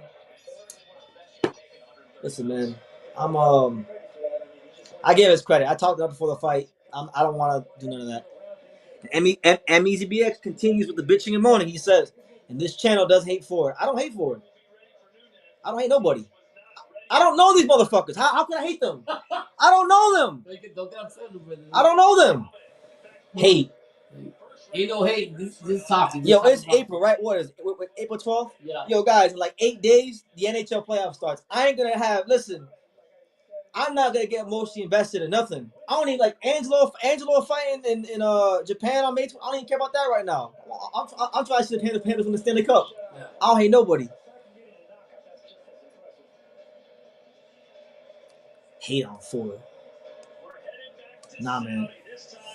I'm just calling a spade a spade. He's good. I'm happy he can retain more of his punching power and his strength, so it makes him a bit more dynamic as an offensive fighter. But he's not putting the exclamation points on these fights. So maybe once again, if I start running my mouth, I think that's what has to happen. For Ford, listen, I'm gonna do it for the betterment of boxing, guys. I'm gonna start running my mouth on Raymond Ford again because the only time somebody really ran their mouth about Ford, that's the best he ever fought. For real? For me. So that's what it takes. I was gonna say no matter what we say, what we do, somebody's always gonna find something to talk about. It's boxing. Han History says Ford overrates himself. I gave Ford constructive criticism and he cried to me like a bitch. That's what Han History said. What do you mean? He got the Twitter? Yeah, I mean, hey. A lot of these guys act like that though. I mean, look, I won't say no names, but you guys put two and two together. There was a fighter one time that I saw spar before a big fight, and he asked me a question about how his sparring went, and I said, "You look mediocre in there. If you keep doing that shit, when you fight, you get knocked the fuck out." And him and his team didn't like it. Don't ask me if you want me to tell you. BT, I get you. You can do that. We can call it what it is for you. Odebek versus 4-2 with the healthy Odebek ends in a 10-2, 11-1 for Odebek. Quite possible. Quite possible. I would like to see Odebek go to 130. I think it'd be a great fight for boxing at 130.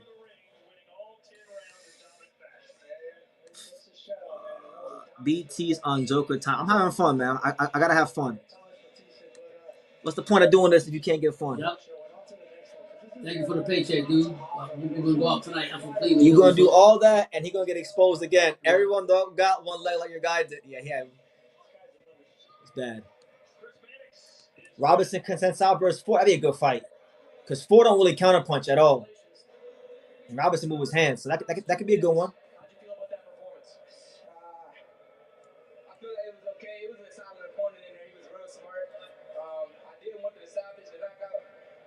Times where I heard him at times, and I let him grab me, and he was a smart veteran, so tips had tip for him. After that first round, your trainer said he's got nothing for you. How did that fight play out? Yeah, he had nothing for me. It was just he could take a hit. Like I was trying to set him up with some good shots, but he tough. He mentioned a few times how much you needed to move up to 130 pounds. Look a lot stronger in this weight. How do you feel in the ring? What's different at 130? I definitely feel stronger, sharper. I feel like I can be myself more. I feel like I was trying too, but he's a big 135. I mean, a 130 pounder. So he know how to take a punch, and like I say, he's a veteran, so he know how to survive. And he was doing a lot of talking and throwing me off game too. But that's things that I work on in the gym.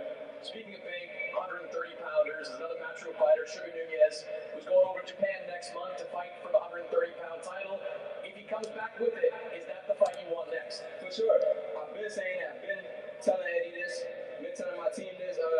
He know I want this fight. It's up to him if he want to fight me. So that's the real question. So hopefully he go over there and do his thing and bring it back. So congratulations. Appreciate it. All right, so Raymond Ford, obviously being honest, he didn't like his performance. He thought he could have did better, which I think, he won, was effective, but didn't have that exclamation point that I think he probably wanted, or I wanted, or anybody wanted. So, listen, Mattice, 5'9", 130 pounds, veteran, hard guy to get out of there. But my thing is this, Pops. I don't think he heard him. When you're truly a special fighter, like when you're a special fighter, you get guys like that out of there. Yeah, you have to. And he didn't do that. So you have that special. Maybe he's one of those guys. Maybe Ford is one of those guys. He needs to have an Odebek, a Sugar Nunez, a guy that people are like, yo, this dude's pulling people out. Yo, this dude's gonna knock your block off. He has to actually have that fear factor, because if you get these guys like Cabo Gonzalez, Mattice, just good commentating fighters. Too is you always say that this fighters get up to the level of the opponent they're fighting for. Yeah, for sure. You always say that. So I'm not saying this will happen tonight, but he probably said I'm fighting Mattice. There was not going to be the game from this fight at all. Yeah, I'm going to go in there, put a show on, and do the best that I can, but I'm not going to sit there and kill myself because. My man here said Odebek is a bum. LML, y'all got four fucked up in here. Odebek turned his back and ran home to his country. Correct. That did happen, and he did lose the fight. But I mean, just to refresh memory, because I know you guys like memory. Ford was down in the cards. He needed to do that. If he didn't do that shit, he about to get an L.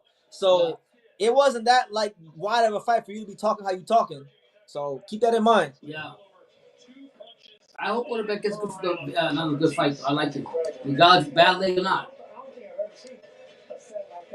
Look at I find it ridiculous. Anytime Raymond Ford is mentioned, whether I say anything good or bad, MBZB's coming here on some crying and shit. He hates Raymond Ford! Every time. Has he ever heard me talk about Canelo or or dudes that I actually don't really like or haven't liked in the past? Come on, man. Angelo Leo went to. You said it, not me. I don't want to start to Angelo talk, because every time I start saying his name, everyone's like, he's being biased. Oh, so you said it, not me. And Ford lost his belt in less than 90 days. I believe the exact number was 88 or 86, something like that. Odebek got his ass kicked the whole second half of the fight. Yeah, I mean. Yeah, Ford made the adjustment. He got in the pocket and did his thing. I'll give you that. I think if he stayed with he was losing though. If he stayed with his manager, they would have won. If Odebek is a bum, what does it make Raymond? Odebek literally outboxed him easily with one leg. Correct. BT, there's a pattern with the folks from that one gym in New Jersey. They all act mad emotional. All of them, Shakur, Ford, everyone, and their fans too. I don't want to say all in New Jersey, because there's some good guys in New Jersey. There's guys like Ian Green who don't do that. So, you don't get no kind of for you to be good. But he don't cry. He's from Canada. From there. He's from Patterson. Oh, Patterson. Yeah, if I get it right. Yeah. Ford's from Camden, and Shakur's from Newark. Yeah. So Let's not bunch New Jersey together. Yeah, let's not group them all together. But listen, guys, it's your boy BT, the Untouchable True School Sports Empire. You give your last. Listen. All right. Best good performance from Ford. Beat him 12-0. Apart from not getting a knockout, there's not much to complain about. Hopefully, with a better, more dangerous opponent in front of him, we get a better and more dangerous Raymond Ford. All right. Moving on. We turn our attention to the main event, guys. Jaron Ennis Eimantas Stanionis. All right. Boots, listen. Boots is a special. He's got special traits within his boxing skills, but he hasn't had the opponents to show what he can do. Tonight is a momentous occasion because he has the opponent to show what he can do. Yep. Will he put on a star-making performance? Will this be the performance that shoots Boots Ennis into the stratosphere of being one of the next welterweight greats? Or are we gonna have to drop the E word tonight? Are we gonna have to drop the E word on Boots? Is the E word gonna be in my post-fight review video? Am I gonna have to sit here and say Jaron Ennis exposed by Eimantas Stanionis? I hope not. I like Boots. I don't want to do that. So we will see, man. I've moved off my original prediction that I made a week ago of Boots by stoppage. I'm getting a little more nervous as the fight gets closer. I'm sticking with Boots, but I got him by decision. Pops, you're going to stand by decision. Yeah. I don't think there's a world on earth where he can get a decision in New Jersey, which is basically Philly. On a DAZN card. And he's Lithuanian. Like, what money is there to gain from a Lithuanian? Like, no disrespect, like a small country that doesn't normally have like a lot of TV money. So you say that he went big? He gotta put nail to the canvas. Okay. He gotta do the Kenshiro Seigo Yuri Cool. He gotta nail him to the canvas. Mm-hmm. That type of fight.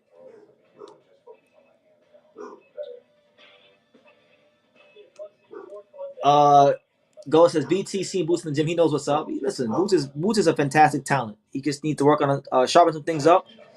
But I think honestly they're playing a dangerous game. Like, I mean, maybe he gets to Stanionis tonight, but I think they're playing a dangerous game keeping him here at welterweight. I think he'd be better suited to go to 54. Not because I want to see him in big fights. I'm talking about for his body, for his health. Yeah. You know?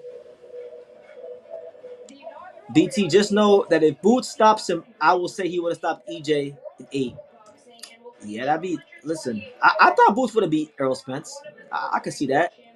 I saw an interesting question about my man.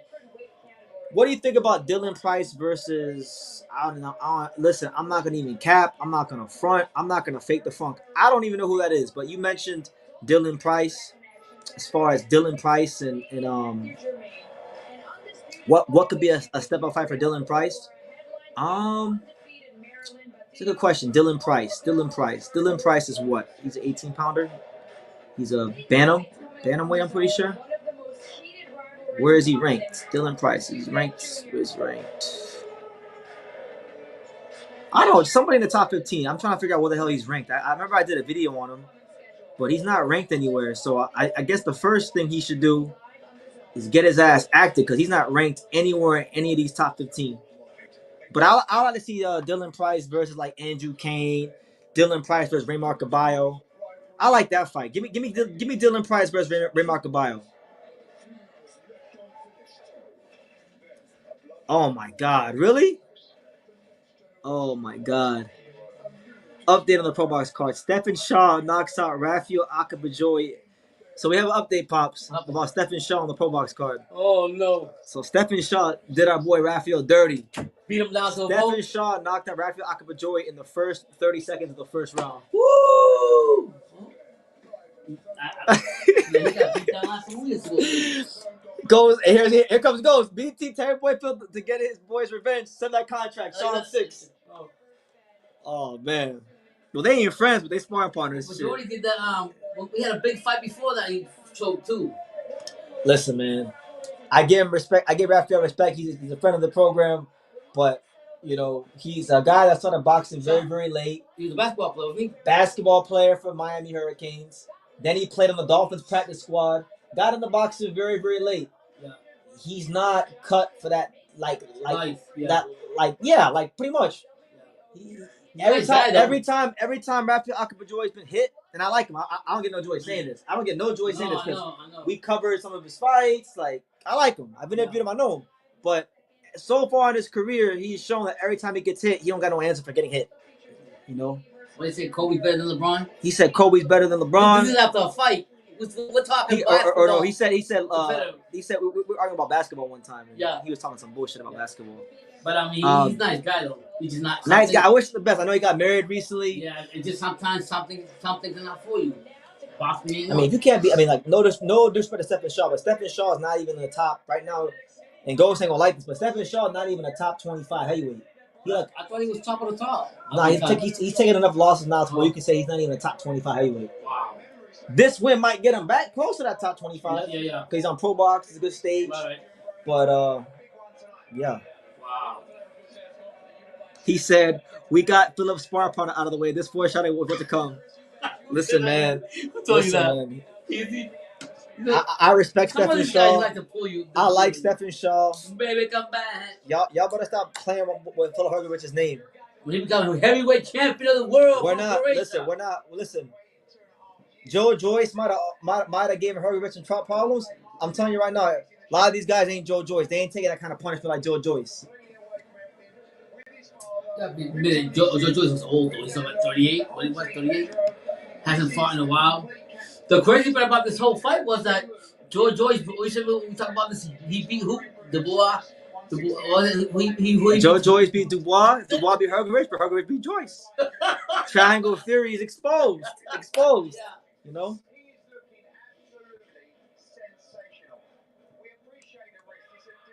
Oh, he's at 122 because I did a video about Dylan Price back in December. Let me see. 122. IBF 122. Oh, he's 12. So, okay, so if he's 12, I wouldn't mind seeing Dylan Price. You know what? Give me Dylan Price versus John Riel Casimero. That's a name. Listen, Casimiro's a name. He's washed up. Dylan Price needs the exposure. I like that fight. Do that fight. He's washed up, though. He's in the rankings. He's ranked. He's ranked. Right now.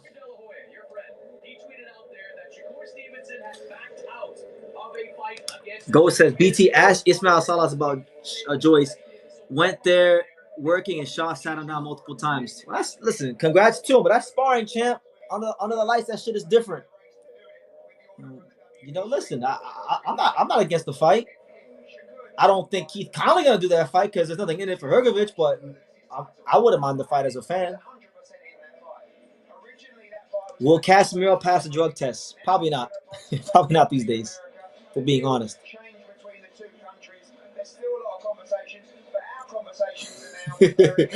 Go says, when Philip gets bodied by Shaw, BT's gonna go to Japan for a mental retreat. Shit, listen, man.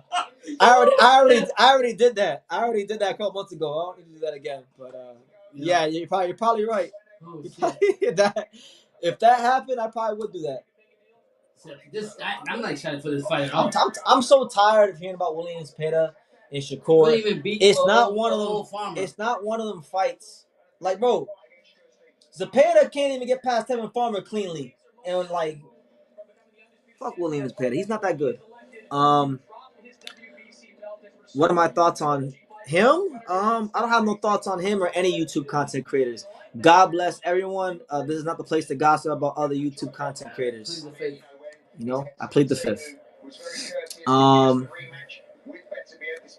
Yeah, give me your predictions, guys. Smash the like button. You know, let me know what city, what state, what continent you guys are watching from. It's your boy BT, Brennan Taylor, the untouchable True School Sports Empire. Here with Pops. You know, listen, guys, it's a watershed moment for the welterweight division, and you know what? Everyone's talking about this fight like it's this great fight, and listen, I think it will be a really good fight. I just think it's more because this is probably one of the true. What is it? True welterweights that he's gonna fight. Yeah, that's the. In my eyes, and I'm gonna ruffle some feathers with this one. In my eyes, this is the appetizer to the real welterweight fight. Woo! I know you guys know what the real welterweight fight is. You know already. Brian Norman Jr. versus Jin Suzuki. That's the fight I want to see. It's crazy that when you pointed out to me Jin Suzuki a while back, you're like, this guy right here is decent. He's gonna be a welterweight. Look what's that now. If Boots stops Stanionis and becomes. I mean, honestly, like, if he stops Stanionis, the way that they look to hype Boots for anything, so shit. If he stops Stanionis, they might put him pound number one. My boy Angelo Leo knocked out Fernando Lopez, and they tried to downplay that, but they lost their mind when Boots stopped Roman Villa. Yeah. No disrespect to Villa, but Villa is a fringe level contender. Never won a belt.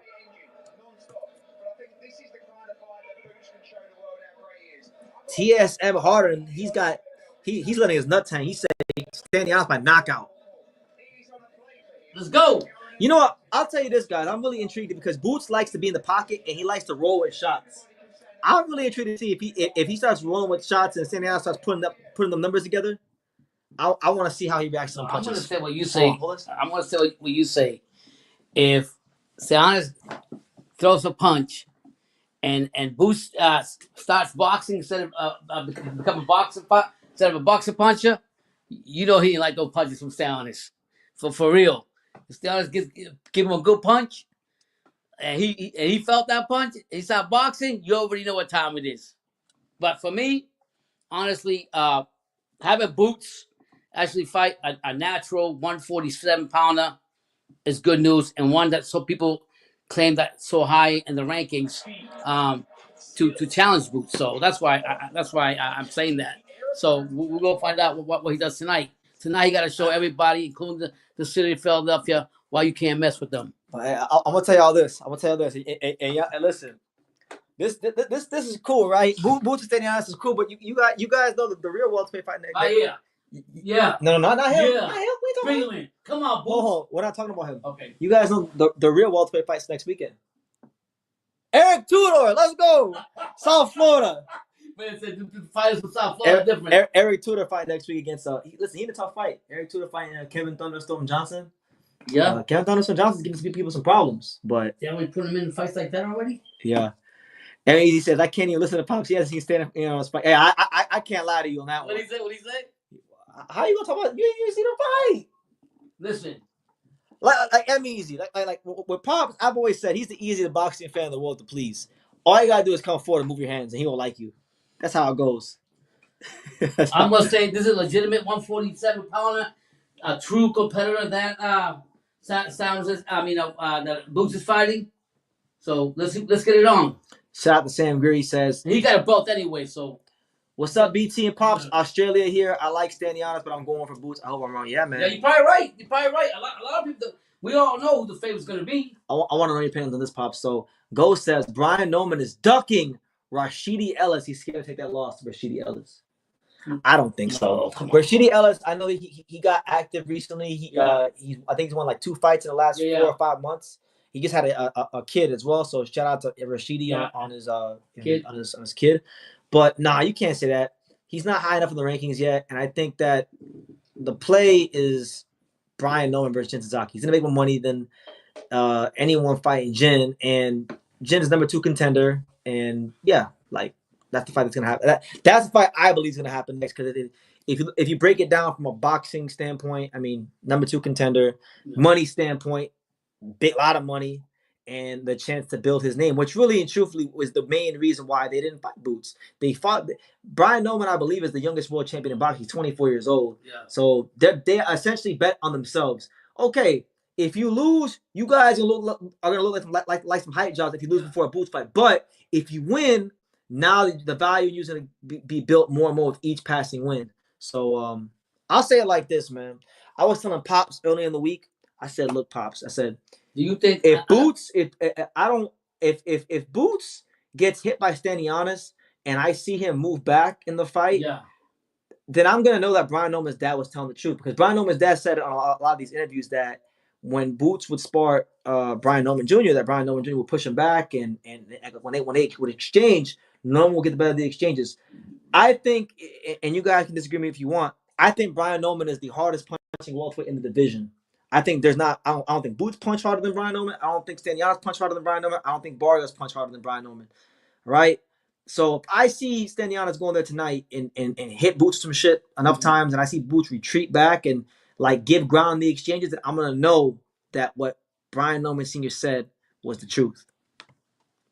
And you think people still want to see him against Crawford? Well, that's washed up. Who? Boots. If he wins all these belts now. Hold on. James says backstory on the photo on the wall with the flag. So I mean, the American flag. I mean, we proud Americans over here. And what? Y'all don't know the story about that right there? Yeah. I mean, if you don't know what that is, let me explain to you what that is. Yeah. That's the IBF featherweight champion Angelo Leo with Venado Lopez splattered on the ground, which is obviously very significant to me because I was part of that camp. And Angelo actually signed this for me and it says to my good friend BT, and then it says Angelo Leo and two-time world champion. So it's very special to me. This right here, I don't know if you guys can see this, but this is a very special magazine that I've never seen anywhere else. It's from 2014. It has Inoue, Chocolatito, and Ioka. I guess they were all being linked to fight each other back in 2014. And this is a magazine that I found during my first trip to Japan in 2023 at Hatanaka Boxing Gym in Nagoya, Japan, when I was interviewing Kosai Tanaka. So yeah, special stuff on the wall for me. So yeah, that's a story if you want to know. He says, BT, Eric Tudor don't want to rematch Jose Luis Sanchez 147. I don't know. I don't know. I don't know nothing about that. Do I think Boots gets a stoppage? No, I don't. But I think he'll win. I think he'll get a decision. But there's rumors that Boots dropped Norman in sparring, so who cares? Yeah, it's true. Listen, it's sparring. About sparring. It's like I'm so tired of hearing about what you did in sparring. Don't mean shit. Greg Hackett and others from the gym came out and said that Boots dropped him and hurt him and did whatever he wanted. Second time was more competitive, but Boots still had a clear edge. Okay, fair enough. They were there, I wasn't. But I'm going to tell you this. I've seen enough of Boots at the world-class level to, I just think no one punches harder than him. Doesn't mean that because no one punches harder than him, he'll win. It just means that if they exchange, that no one can hurt him badly. Sasaki might punch harder, but he's got a shit sock. Yes. Jin Sasaki, like if I was his manager, if I was playing the role of Jin's manager, I wouldn't even let him fight Brian Norman Jr. right now.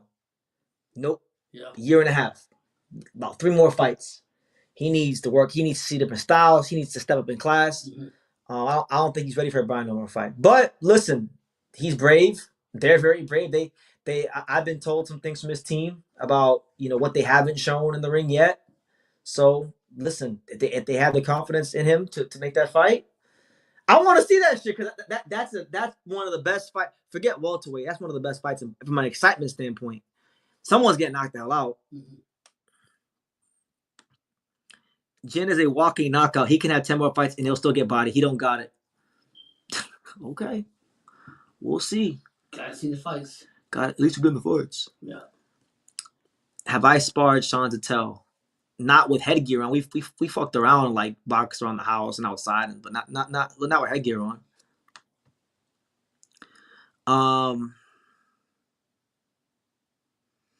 Yeah, I mean, look, he's been in America getting good sparring with he's been sparring with Carmel Moatman a lot, so we'll see how it goes, man. I'm not gonna write off Jin.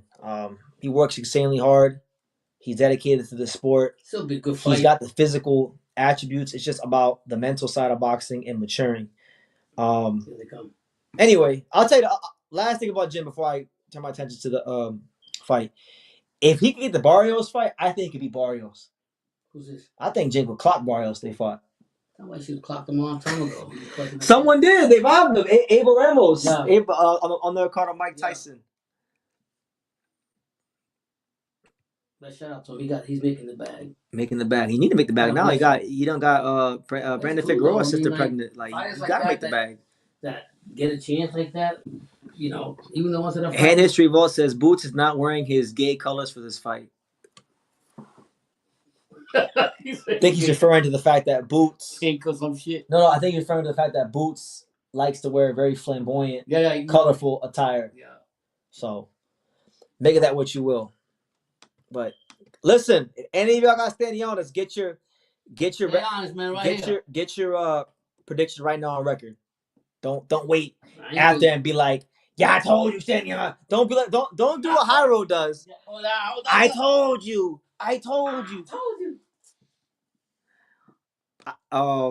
I got Barrios stopping Jin. He just had to listen, man. I don't think Jin will beat Brian Norman because I don't think he's physically mature enough. I don't think Jin will beat Boots. I don't even think Jin will beat Stanionis. But Jin would put Barrios in a body bag. I'll tell you that right now. Warrior? Come on, man. Because I know who the bigger puncher is in that fight. And Mario Barrios ain't going to come to box. Yeah. So, be curtains for him if they fight. Anyone who got stabbed, make sure you got a pillow with you. You're going to need it after Boots leaves you crying. I'm going to get my tissues there, right? I mean, it's all right. If he wins, fine. But I just think Stanionis is his best match. So right now they're doing they're singing the national anthems for Lithuania, and then they'll be the USA, and then they'll do the ring walk. So keep you guys in tune. The time has come. I got Boots by UD. He gonna put on. I listen. That's what we came to see. Yeah. I want to see Boots put on a spectacular performance. Look at that Philly smoke. Hyro makes a great point here. He says no guy participating in this fight actually won the belt in the ring. Yeah, they're both elevated. To be fair, I mean, Boots was elevated, right? Stanionis was elevated. Brian Nolan was elevated. Yeah. In fact, wasn't Barrios elevated too? I think we might have an interesting scenario at welterweight where every current champion in the division was elevated to champion. Like no champion actually took the belt from another champion. Yeah. But I could be wrong. Listen, he's on your ass, Pop. He let you know you never even seen Stanionis fight. Gives a damn. I'm going with my gut feeling. I'm going to fucking stay on it. Only because I'm gonna say it again. Because this is actually a true 147 that Boots is fighting, and it's more or less close to his level than anybody else that Boots is fighting. Yeah, and that's I don't think this fight should be for the Ring Magazine belt. Like, how could you have a Ring Magazine belt, right? Now, look, I just made the point. Every fighter in the division has been elevated to champion. How the hell do you know who's number one and number two fighting for the ring belt if everyone's been elevated? So you just doing this because this is who you think is number one and number two. But you don't really know. Nobody's really proven without a shot of a doubt that they're number one and number two.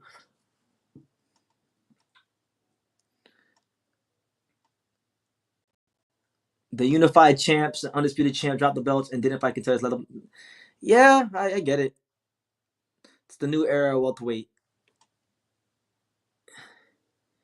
It's for ring because Stan and him are number one, number two.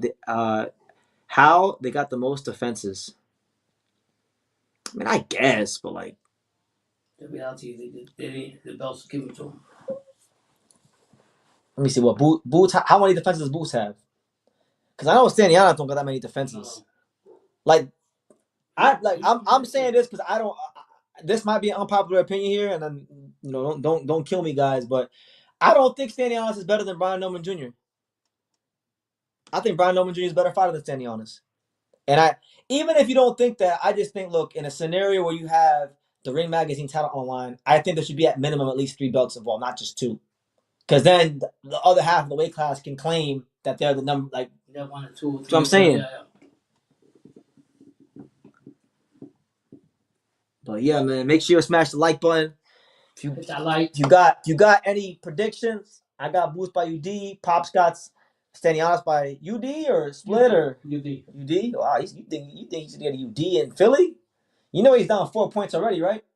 I hope you and the whole chat know that Stanionis is already down 4-0 before a punch is thrown. Yes, sir. B Noman been dropped and hurt by fighters who aren't even in the top 20. Fair enough, but listen, I haven't seen Boots or Stanionis have a performance like he had against Giovanni Santillon. I'm still waiting. He beat the shit out of that dude.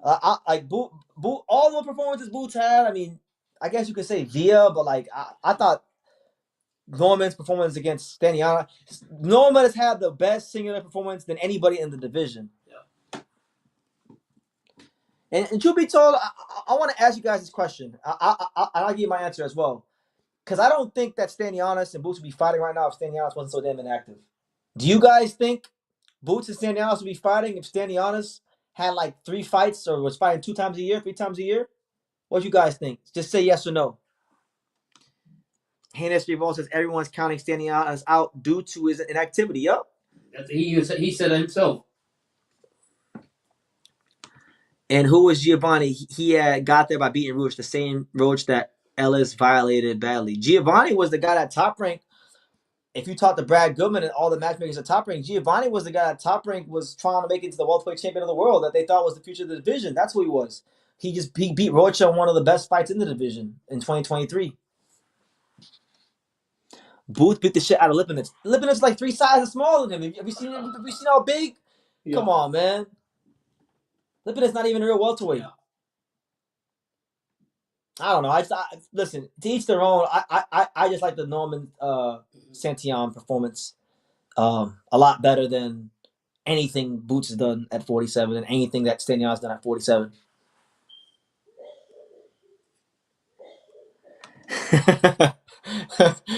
You got me there. You got me there. He said, BT, we're going by the words of the same people who call Jaron Ennis the next Riddick Bowe. Come on. You got me there. No arguments. Yeah, well, look, right?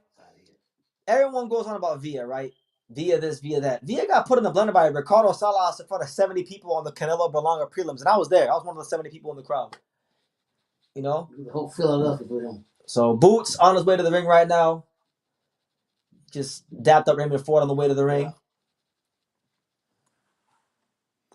And a lot of y'all getting vocal. Y'all getting active. MEZBX says Tyrese Maxey is carrying it. Yeah, shout out to the Sixers. Tyrese Maxey. Max player. You got any opinions on Tyrese Maxey? Like I say, I know the Sixers paid him a bunch of money. That's what I do know. You got the max thing? Max contract? Yeah.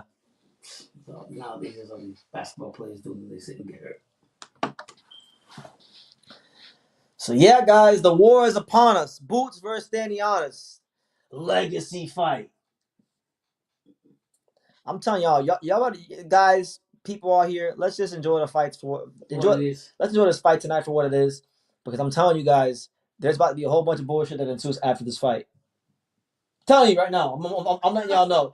If Boots win this fight, they're like Norman and them know who they're gonna fight. Yeah. It's gonna be a shit show. I'm not looking forward to it.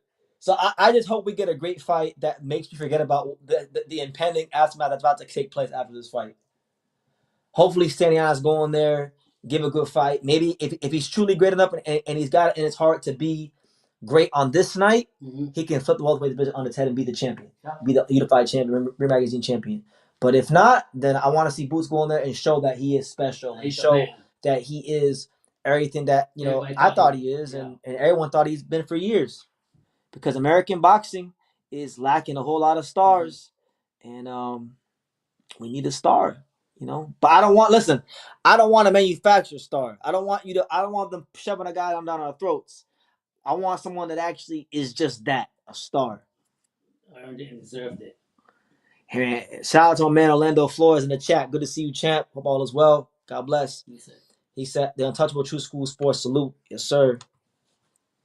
Boots is not even better than Giovanni Santillan. Oh, you going crazy. You're going crazy. You got the whole Philadelphia turned down. I don't know about all that. The whole Philadelphia turned down on that. MEZBX says this is not a legacy fight. I'm old enough to remember real legacy fight. Well, you know how boxing is these days, MEZBX. Anything that's a good fight is legacy fight. I'm gonna tell you all this. There's only been one legacy fight in boxing this year, and it happened about a month ago in Japan. That was Ken Shiro versus Seigo Yuriokoi. That was a legacy fight. Other than that, there ain't really been anything as far as legacy that's taking place in boxing. Been some good fights. Been some fun occasions, but not no legacy fights. Yeah. Who's behind him? That's Tyrese Maxey from the Sixers. Oh, that's who he is? Yeah. He's carrying the belt. Because Boots wants to let the world know he's from Philly. So why not have one of the top guys on the Sixers carry the belt? Yeah. He should have got Joel Embiid to carry the belt. I know. Where's Embiid at? You can't miss. Probably hurt on the injury list. Well, he should have all the time in the world. Embiid's always hurt. Oh, that's true. Okay, correction. You're right. What? Better be a versus Bivol was legacy fight. I see how soon they forget. It was legacy fight, but like they didn't really produce anything special. Like I like Better Be and Bivol. My big gripe with that fight, and I don't want to talk too much about it, but my big gripe with that fight is that they fought for 24 rounds and nobody really separated themselves. And it's just like, bro, you guys had 24 rounds it was high-level boxing, but you didn't deliver nothing special. And I get no joy in saying that. I'm a better BF and Bivol damn near fanboy. But it was a lot of your turn, my turn, you know. I think, but it was legacy fight, so you're right. But hold this. Yeah, say. Are we ready? Promotions was sponsored by Bet Online. I say. O'Reilly Auto Parts. Damn right. Sego Yuri Ikuwe will be champion again. I think so, for sure. Great fighter. Fantastic fighter. Under the auspices of the New Jersey State Athletic Control Board, the commissioner is Hyrule says, you never mentioned Santion's gift decision win against Eric Monet. I don't have to, because you bring it up every 5 seconds. I don't have to bring it up. You bring it up for me.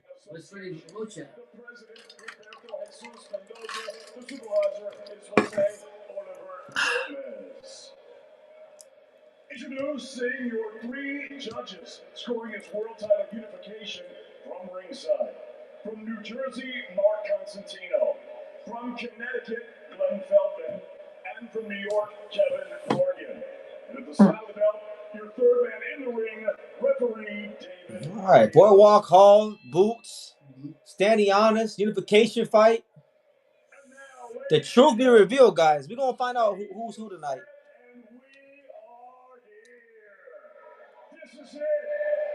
For those of you that are just tuning in, just for the record, my prediction is Boots by decision. Pops is going with the upset special, Stanionis by decision. So we'll see. There you go. Tell him, David.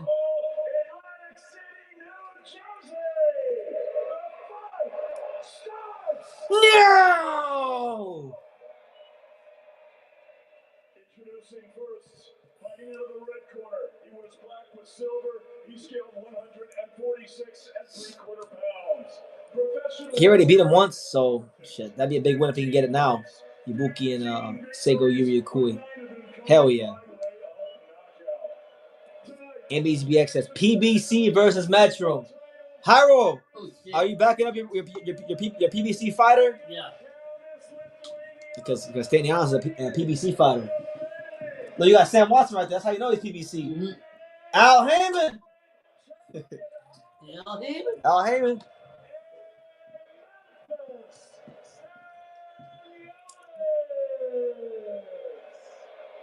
Hyro says this unification doesn't feel special because Jimmy Lennon Jr. isn't involved. Right. That's right.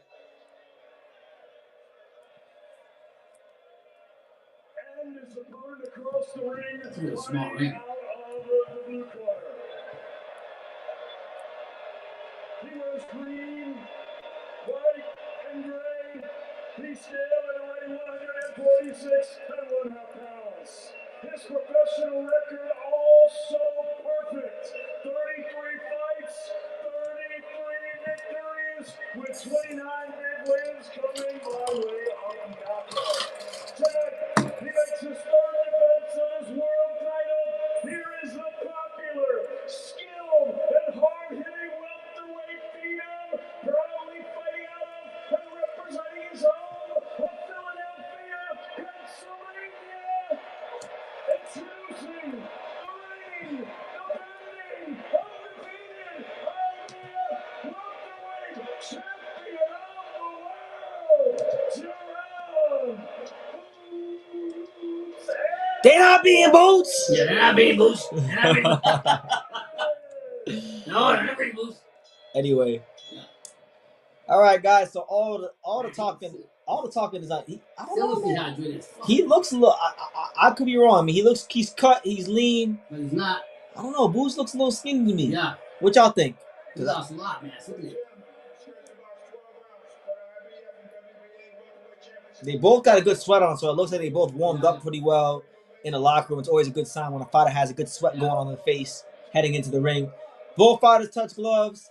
All the trainers and referees. All the talking is done. All the he say, she say, I'm gonna do this, I'm gonna do that is done. I've never seen him like that thin. Skinny? Yeah. Emmy's BX also acknowledges that Boots looks dry in this fight. So who knows, man? Who knows? We don't want to hear about weight training excuses because Boots didn't want to move up. So here we go.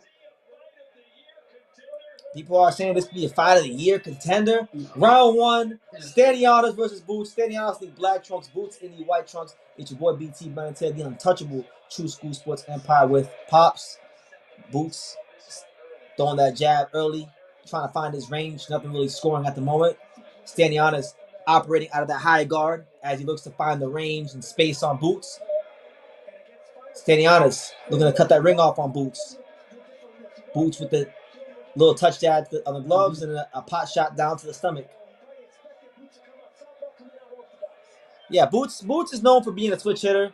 He's coming out right now in the orthodox stance, so we'll see how long it takes for him to switch to southpaw, and if he even does it at all. He might not even do it at all this fight. Who knows? That's the whole allure of fighting Boots. You don't know what the hell he's gonna do. Good feint there from Stanionis. Stanionis doing a good job keeping a tight defense. Boots, now he's not really giving Boots anything as far as anything to the head.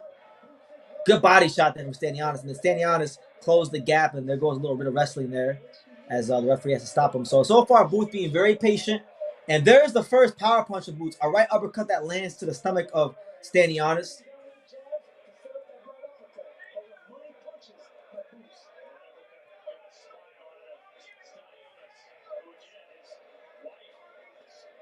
Ooh, good right hand to the stomach there from Boots. So Boots finding a home to the body with some of these punches, with some of these power punches early on. Stanionis still trying to get Boots to stay in front of him. Ooh, nice left hook from Stanionis. Boots rolls the shot at the last minute and then lands a power jab to boot at the end.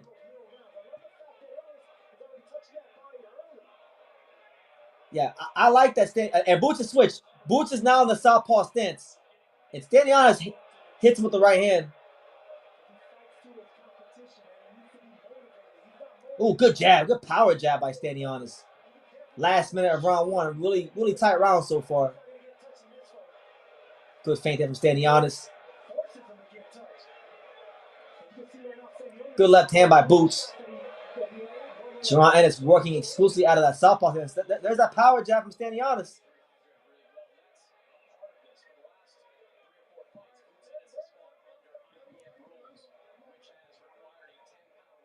I don't know, man. I like Stanionis' power jab so far. Boots doing a good job keeping it nice and basic pot shotting, but Stanionis is, I've seen Stanionis land clear jabs on Boots out of the southpaw and orthodox stance when Boots decides to switch. So that's a good sign. I think Boots might get this round on activity. He might just get this round on activity. Last 10 seconds. There you go. Good left hand by Boots. Yeah, I think Boots won that round on activity, but Stanionis landed some nice shots. I think Stanionis has a good sense of positioning early. Yeah. So that's a good sign. But I think, that round, because Boots was a bit more consistent throughout the 3 minutes and was, pop shotting and shooting down the middle, I'll give him that round. What do you guys think? Lord Zed says, maybe he can knock the Philly fight out of him like Joe Smith Jr. did to Bernard Hopkins.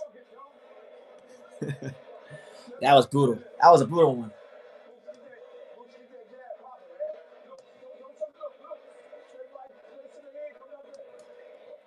So Boots is not sitting down in the corner. He's standing up this round. That's something that jab popping. Yeah, Bozietis wants Boots to box. I think they're gonna take what Stanionis gives them. They're not gonna look to open up and give him a license to land big power shots. All right, so round 2. Boots comes out in the southpaw stance.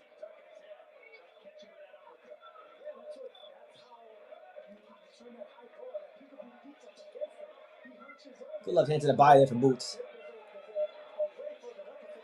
Jaron Ennis just working real consistent behind that jab, that southpaw jab. Stanionis keeps a nice tight high guard as he looks to close the gap. Boots wants to keep this fight in the center of the ring, and Stanionis wants to push him on his back foot. Good power jab by Stanionis. Ooh, good body shots there. Boots. A nice little sneaky uppercut by Boots. And now Stanionis close the gap on Boots, and there's a little wrestling going on there. Anytime he is standing some close, he gets up and holding. Good left hand to the body again by Boots. So Boots being very patient. Boxing a very patient fight so far. Good body shot from Stanionis from the inside. Yeah. Boots quickly holding on. Boy.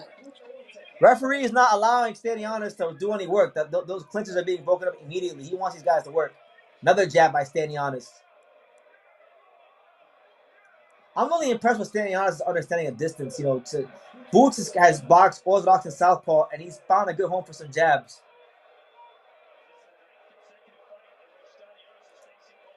They go a triple jab there from Boots, and then a nice left hand pot shot to the body. Stanionis with a left hook to the head. Boots rolls the shot, but it still landed. Oh, good left hand to the body from Boots. Oh, another left hand to the body from Boots, and Stanionis continues to come forward. He will not be deterred. He's not hurting Stanionis. I think he might have. Oh, good jab by Stanionis. Boots is doing a lot of switching. Yeah, he's switching to do a lot of He stuff. gotta be careful. He might get caught doing that. He might get caught. He's not hurting Stanionis, I'm telling you. He might get caught doing that. He don't have no pop when he punches like. Yeah, he's doing moving around. Boots tries to tie Stanionis up. Every time Stanionis up close, Boots still hold on. 30 seconds left in round 2.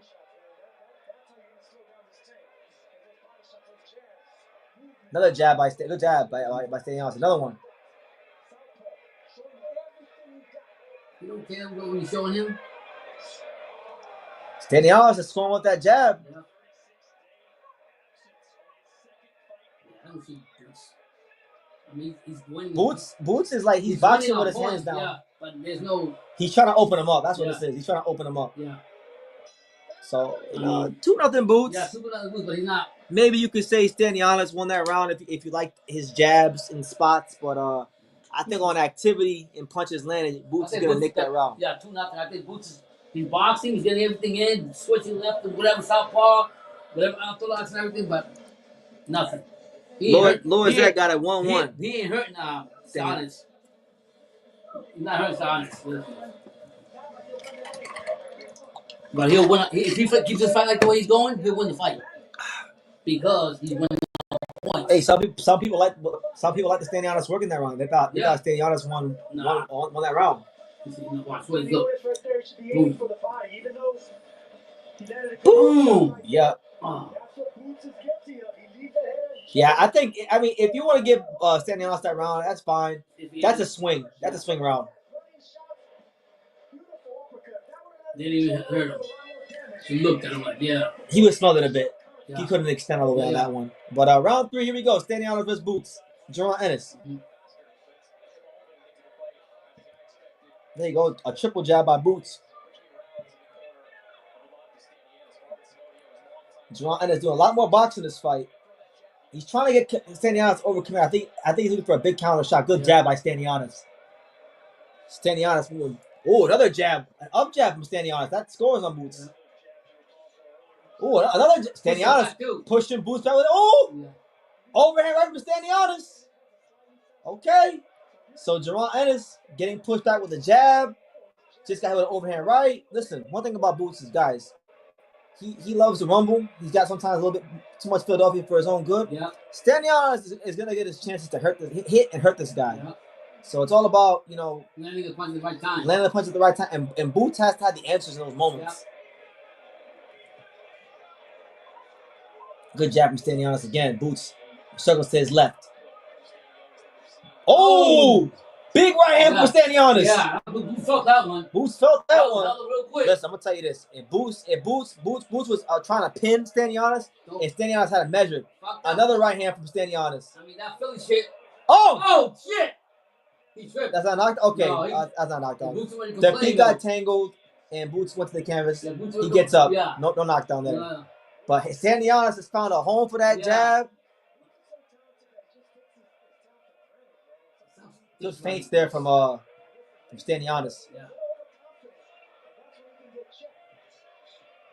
Oh, I think Stanionis, even though Boots is more athletic, I think Stanionis has a better understanding of his distance because he's landing on Boots, and I see Boots landing on the gloves a lot. That landing on the gloves. Yeah.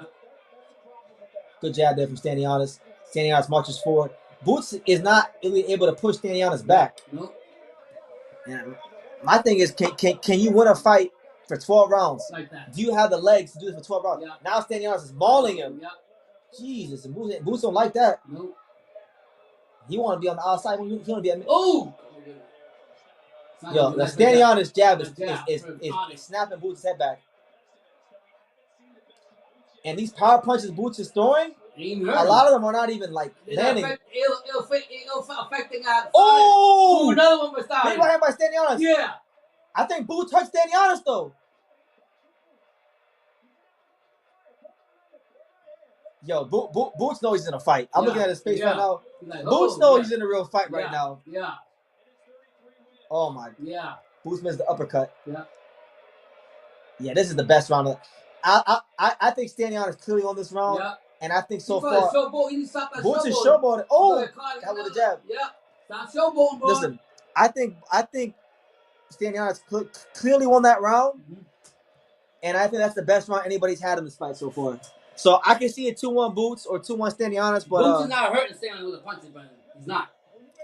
You can tell he's not hurting him. A lot of it is because of distance. Is that what it is? When he throws the uppercut, Stanionis is smothering him. Okay. So when he's going to extend, he's not getting that last bit of extension. Yeah. If you watch these punches, Stanionis is smothering these shits. And then he comes back. And then boom, and then Boots, because he likes to box with his hands down. Look at that. Yeah. He likes to rely on his reflexes. Yeah. Stanionis is piercing him with jabs over and over. Eddie Morales says the next Floyd, right? The next Floyd. I didn't say that. Floyd's broke. Stop. I'm playing. I'm just joking. I don't know. Yeah. Yes. Boom! Look at that shot. I'll tell you right now. If Boots has about 2 or 3 more, I'm gonna put y'all like this. If Boots have 2 more rounds like that in this fight, he's going out on his back. He can't showboat though. He can't be doing that. That's showboating. He can't. Boots cannot have 2 more rounds like that in this fight. Yeah, and showboating. I don't like. It's okay to do it. But the fight is not even over. So Boots comes out. We're round 4. Boots is in a southpaw stance, and Chris Mannix is on payroll. 3-0 Boots. That's bullshit. You ain't gonna sit here and tell me Stanionis ain't won at least 1 round. Yeah, that's bullshit. Yeah. I don't care if you got a 2-1 Boots, 2-1 Stanionis, but you're not gonna tell me Boots is up 3-0 with Stanionis up 3-0. After the last round, nobody's up 3-0. Yeah. After the last round, though, brother, come on.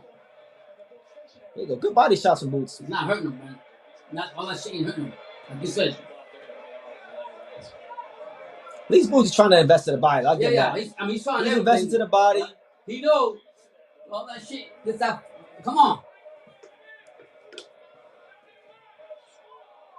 Stanionis just misses the left hook. That's blocked by Boots. Good defense there from Jaron Ennis.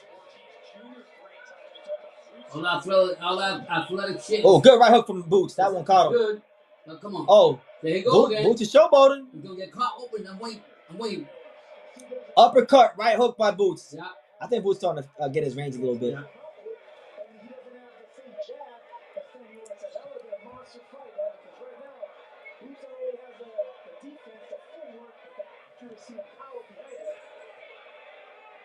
Stanionis marches forward. Boots gets caught with a right hand in the center of the ring.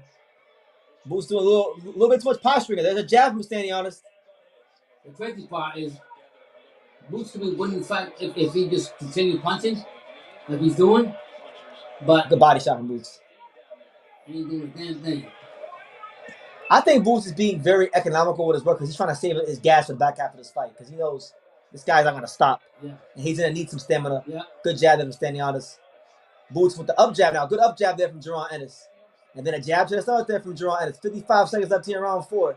It's anybody's round right now. It's anybody's round. It's a close round. Oh, good uppercut from Boots. And then he's talking to somebody outside the ring. It's not showboating. See what he's doing? Oh, good right-hander on the guard from Boots. Putting his hands up and showing more. Boots in a southpaw stance. Boxing and moving.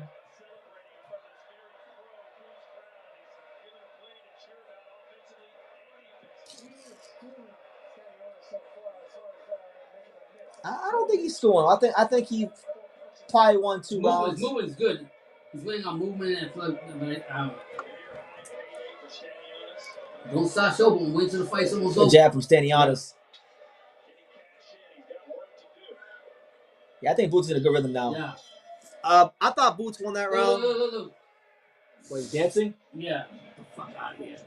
I got a 3-1 Jaron Ennis, but we'll see. What y'all scoring it, man? How y'all feeling about this fight so far? I mean, Boots got that. I mean, he's doing his thing. I got 3-1 Boots. But don't be showing out. That's how he fights. You never seen him fight? That's how he fights. Yeah. That's how he's always been. He's one of those guys. He needs to show. He needs to show out. That's how he gotta be. You know.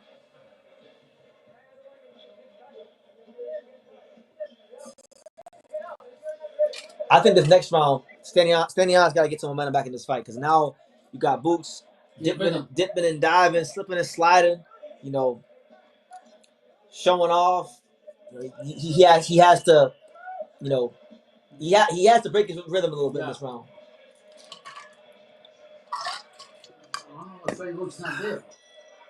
All right. Round 5. Round 5, Boots, Stanionis, unification fight. Good fight so far.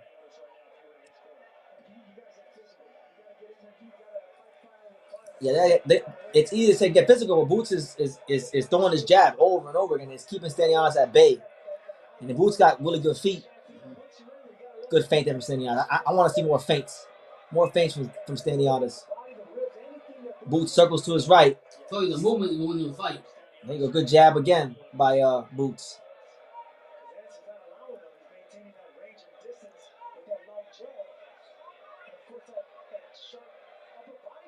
Yeah, Boots on the ropes now. Good body shots there from Stanionis on the ropes. Boots ties him up. Yep. He don't like to get hit with his face.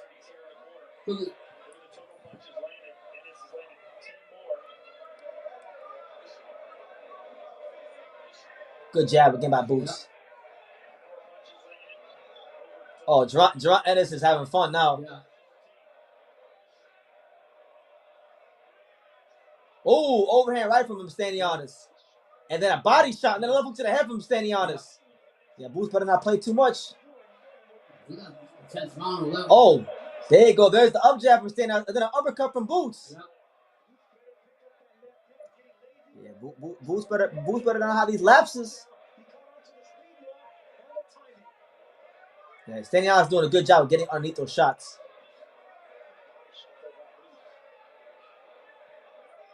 One minute and 15 seconds left in round 5. Very, very good fight so far. Very interesting fight. Jaron Ennis showing a lot of different looks. Good jab from Stanionis. Stanionis working behind a consistent jab, getting that timing down. Boots slowly. We got a very good fight on our hands, ladies and gentlemen.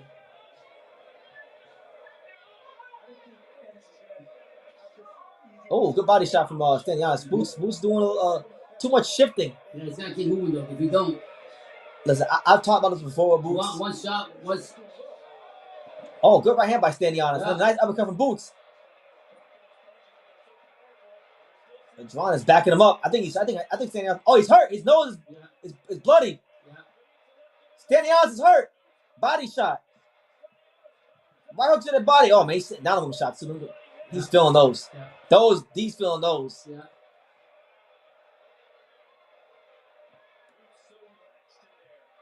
Yeah, see, this is a Stanionis shot, but I think Boots might have stole this one. Yeah. Oh. Good jab by Boots. Boots doing some great boxing right now. He's not staying in one spot. He's boxing. He's moving. He's showing them different looks. Yeah. He's in control right now. Yeah. 4-1, Jaron Ennis. I thought, listen, Stanionis, first minute and some change. Stanionis was beating the brakes. He was doing his thing, jabbing him, landing the big power punches. But then Boots, he started landing his jab. He started slipping and sliding and stepping around him, and his athleticism took over it.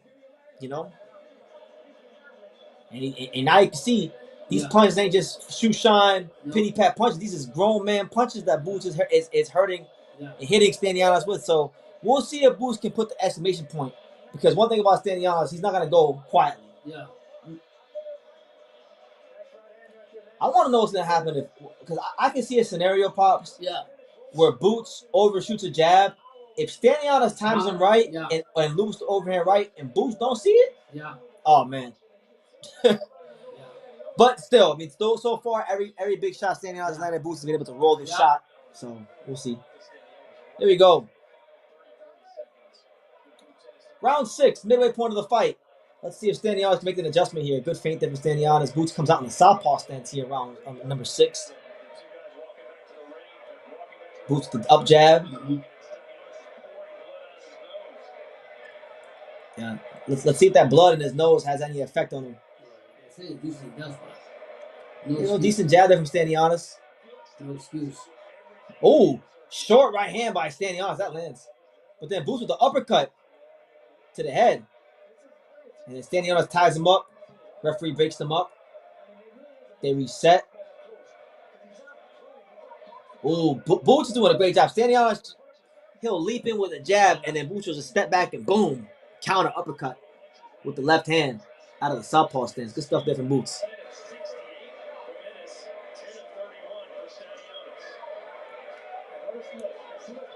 Oh, good right hook from Boots. Jaron Ennis. And he's doing a good job. Like what Boots is doing positive. Raymond Ford did the last fight. He's not throwing everything at the same speed. Right. So because of that, he's getting some of these shots from the guard. That's why his nose is busted. Difference between a very good fighter and a top.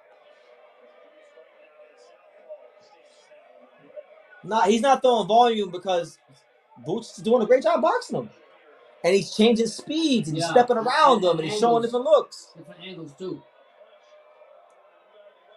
Good jab from Stanionis, but that's one single shot. More volume. Another jab from Stanionis. Gotta put the numbers together, put the punches together.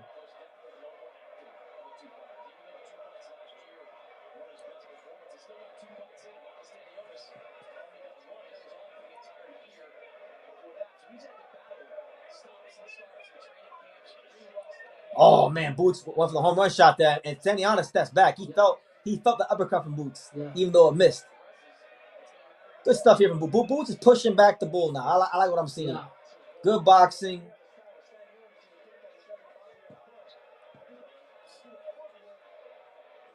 Take a good right hand from Boots. And then a left hook to the body, to the ribs. And then a right hook to the ribs. Beautiful, beautiful stuff from Boots. Jaron Ennis pouring it on. Left hook. 3 straight left hooks like he's Roy Jones. And Stanionis is down. Wow. 30 seconds left here in round 6. Uppercut too. Holy shit. Stanionis looks like he's ready to go. Yeah. Yo, if he do this, this is a statement right here. Yeah. This is a statement. I didn't think he was going to do it on 6-round stoppage. Left hook from Stanionis. 10 seconds. Will Stanionis survive?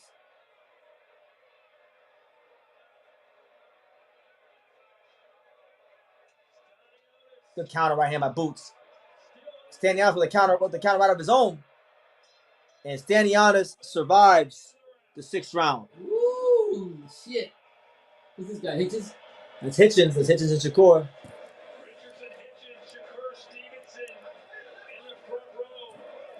I don't honestly like. I had some high expectations of Stanionis coming into this fight, but Boots. Man, he showed up. Boots is outclassing him right now. Philadelphia. He's showing. He shot me up. He shot me up in the 6th round. I give it to Boots. He got it. 6th round. You quiet now, Pops. You was talking. He heard you. Yeah, I got a 5-1 Boots with a 10-8. It's a pretty easy fight to score. He said, "Pop, will shut your ass up." Oh, wow. They waved it off.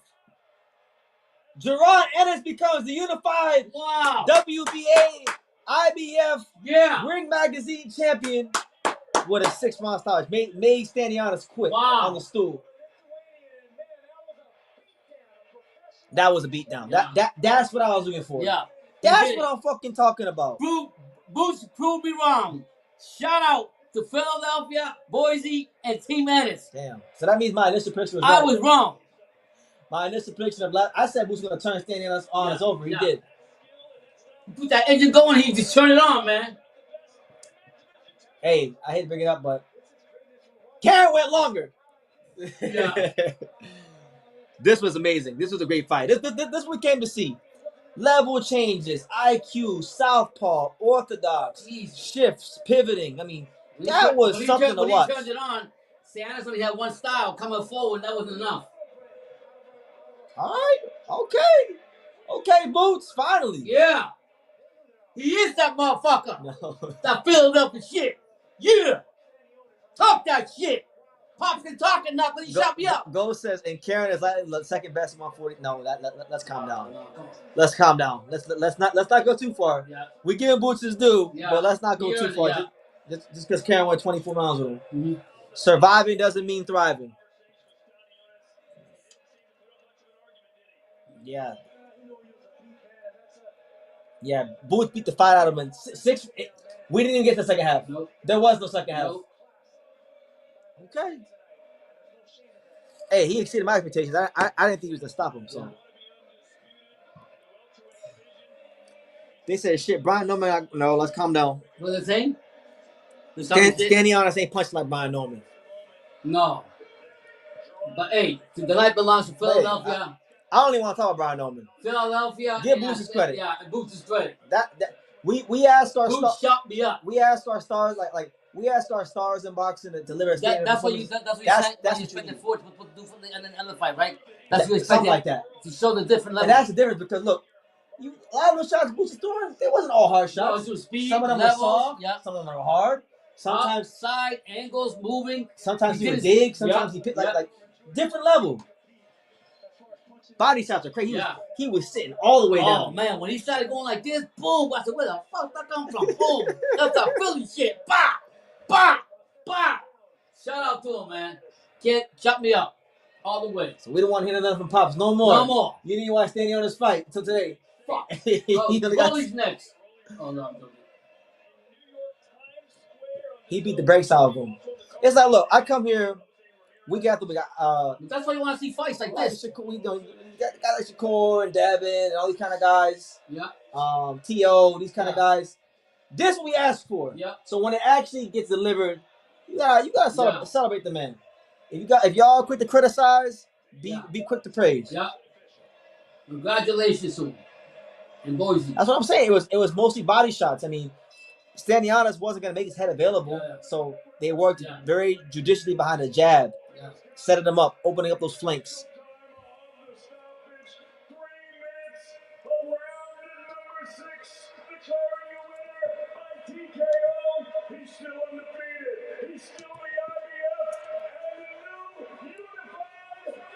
Woo!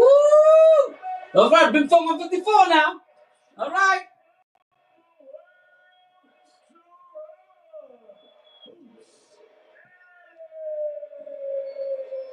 The Philly.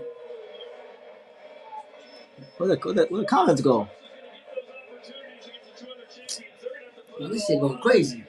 Oh. What the fuck? Hold on, guys. I'll be back. I'm gonna refresh this. Hold on.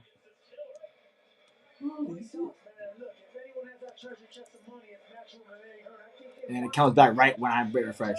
Did it? Oh no, we're good now. We're not good. Yeah. We're good. We're good. What do y'all think, man? What a fight, man. What a fight. Hennis Revolt says, well, I still rather watch this than the NBA. Me too. Oh, you ain't lying about that. Me too.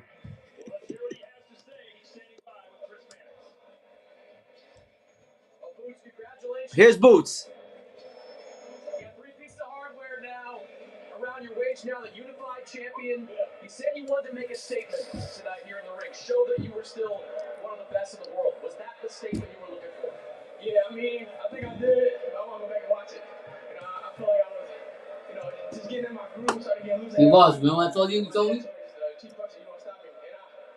was I had a dream I was going to stop him just like this in the 7th round. But, things happen. It came true. That was a terrific fighter you had in front of you. Undefeated guy. Look at Boise. You might have won every single round, plus that 10-8 round. What was working for you in the ring tonight? The biggest part was just me having my fun, being myself, and having a live body in front of me. When I got a live body in front of me, I see what happened. I put on a show. I had my fun. I show you speed, power, defense. I show you a little bit of inside game. I show you everything. I feel like I said, when I got a live body in front of me, it's a whole different story. You're going to see a whole different booth, and I'm going to keep taking it to the next level. Body shots in this game are an investment. You were invested in that body very early in this fight. Could you feel yourself softening him up as the rounds went on? Yeah, I felt him softening him up. I feel like I go to the body as much as I he was much shorter in the ring. Like the way he fight, he like kneel down. So when I was trying to really go to his body, it was like He had to really sit down. Yeah, look at that. Jesus, uppercuts. I did that, and I still found a way to get to that body still. And yeah, it's that time. You were already a recognized world champion. Why was it so important to you to win a title in the ring? It was very important for me. Like I said, for this IBF belt right here, I was the interim champion. I was elevated. I woke up one morning and I was world champion. I never actually fought for this belt, and I finally was able to fight for the WBA or fight for another title and take it from the man and beat him. It's a blessing. And that's everything I always wanted. And it felt way better than sitting in the bed waking up that I was IBF champion.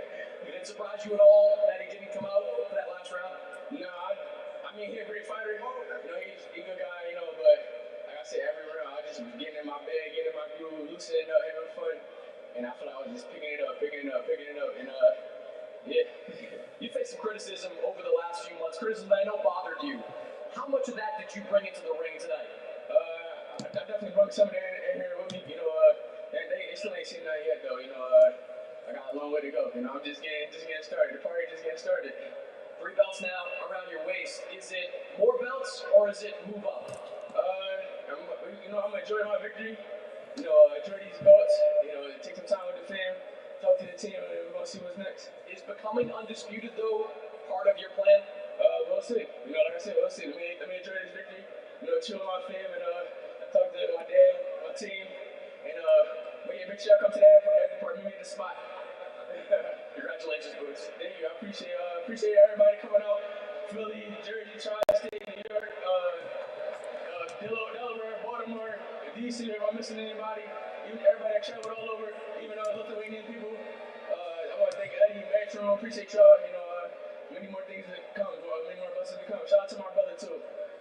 No question about that. Congratulations. Well done, Eddie. We'll bring you in here. And Eddie. Here's Eddie Hearn, guys. Here's Eddie Hearn. Before this fight, you wanted to see this man make a statement. Was that what you wanted to see? What a wonderful, humble man. Not from me. Tear up the pound for pound list. This is one of the finest fighters in the sport. Tonight, that was a performance of one of the best fighters in the sport of boxing. Now the unified world champion, the Ring Magazine champion, by far the best fighter in the division. He's going to be around for a long time, 47, 54, 60. It's all coming. You're witnessing true greatness. Now he'll make his way onto the pound for pound list. We've got to fight the other champions. The future is so I got something to say about that. Hold on. What a great man from a great city in Philadelphia. You should all be so proud of him because he carries your city around with him everywhere he goes. We'll be back in Philly soon. But tonight I'm walking away. We've been saying for a while, we want a performance where we can stand on the ropes and scream and shout, this is the best fighter in the world. We got all of that tonight against a great champion. It was the best be the best. They pay him his money. Walk in the park for true greatness, a true pound for pound star in Jaron Ennis. It's going to be around for a long time. I would say, Boots, you've learned not to make any predictions immediately after the fight from what happened the last time. But Eddie, you're going to be making some decisions, helping him make those decisions. What's your first call on Monday? Listen, the first call is Boots wanted to unify. He wanted to fight the champions. People criticised him about not moving up and not fighting for a belt. He said, all I want to do is fight the champions, win other belts. We stayed patient and it paid off tonight. Now we'll sit as a team, Bosey, Everett, God, such a great team of people. And by the way, this is a guy that's tracing greatness. He's making money and the money will come, but that's not the important thing to Bruce Ennis. It's about legacy and it's about proving to everyone that he's the best fighter in the world. And he's a joy to work with because all he wants to do is give the fans the best fights. And he will do that consistently over the next 5, 6, 7 years. This is a true champion. And what you saw tonight was just a snippet of what's to come. There's so many names I want to call out, but I'm not going to do it. Tonight belongs to Jaron Ennis. What a star, what a fighter. Congratulations, Eddie. Congratulations, Boots. Phenomenal performance. All right, so there you go. Eddie Hearn and Boots. Pops, hold this for a second. What a fight, man. Hey, Philadelphia, you shot Pops up. Boots, congratulations. You did it, bro. Nah, stay over there on that side. Stay over there. Oh, I'm joking. I'm joking. But listen, it's your boy BT. Brennan Taylor, the untouchable True School Sports Empire. It's 11:20 p.m. Eastern Standard Time here on the East Coast. Listen, guys, what a performance. It was a great performance. There's not anything you can criticize. Like, nothing. Nope. Literally, virtuoso performance. I mean, that's up there with, like, the great performances I've seen over the last 5 years, I would say. Yep. It's up there. It's that great. I mean, Boots boxing, moving, changing the speed of his punches, slugging, defense, switching styles. I mean, it's what we asked for. We got what we came for tonight. Yeah. I'm so glad that we got what we asked for tonight, because I didn't want to come on here and be like, yo, Jaron Ennis looked regular as hell again for the third fight in a row. Yeah. So I'm happy for him. A little disappointed in Stanionis because, as the fight got closer, I was like, damn, Stanionis, I think he's gonna be durable enough to take Boots the distance, but again, he don't move like Karen, and if you don't move with Boots, you want to punch with him, you better have some firepower, some durability, and some wherewithal. And Stanionis did not have that. So Boots answered the bell. Pound for pound top 10. He answered the bell when it should he be in the pound for pound top 10? Gotta put him up somewhere. I don't know where. Not, yeah. It was a great fight. I'll put this. See, this is okay. So this goes back to my original video that I made during the week of why I didn't want the Ring Magazine belt on the line. Yeah. Because now you're gonna be Boots just had. Look, it's his night. I don't want to bring up the Karen fights. But with the ring belt, it was an easy way getting the belt. I want to get out in front of what I think is gonna happen. Okay. I'm gonna say it like this. I already expect to wake up on Sunday or Monday. Yeah. When Ring Magazine updates the list, I already know what's gonna happen. They're not gonna do what they're supposed to do. Cause what they should do is kick Devin Haney the fuck off the list, because he ain't want to fight in over 13 months, 14 months. That's what they should do. Yeah, but they're not gonna do that. That's not what they're gonna do. What's Turkey gonna do? They're gonna kick the guy that just got on the damn list. That should probably be even higher than 10, which is Ken Shiro. No. They're gonna listen. They're gonna kick Ken Shiro off this list because they gotta pop up Boots. Which I'm not listening. Should he be on the pound for pound list, only being a unified champion? I mean, I don't know, man. There's other guys that have won 2 belts in boxing before, and they ain't on the pound for pound list. So it's a discussion. Pound for pound is an ongoing discussion. But I'll tell you this right now, and I'm putting it to you guys like this right now. If they fucking kick off Ken Shiro on the list for Boots, I'm losing my shit. They better not do that shit. Kick Devin off. Devin is 9. Kick Devin off. I don't care if you put Boots 9 or 10 or whatever you want to do, but do not kick Ken Shiro off that list. He earned his spot on the list. Yeah. But the night belongs to Philadelphia and Boots. According to you, Jin Zaki will beat him. When did I say that? I said I like to see the fight. See, this is the problem with you people. you people confuse me wanting to see a fight with me saying that guys are gonna win or lose. That's like the hearing. I just want to see good fights. Now, if Boots beats him, he should beat him. Ken Shiro was green. He should be Ken Shiro. Brian Owens beat Ken Shiro. He ain't got no damn defense.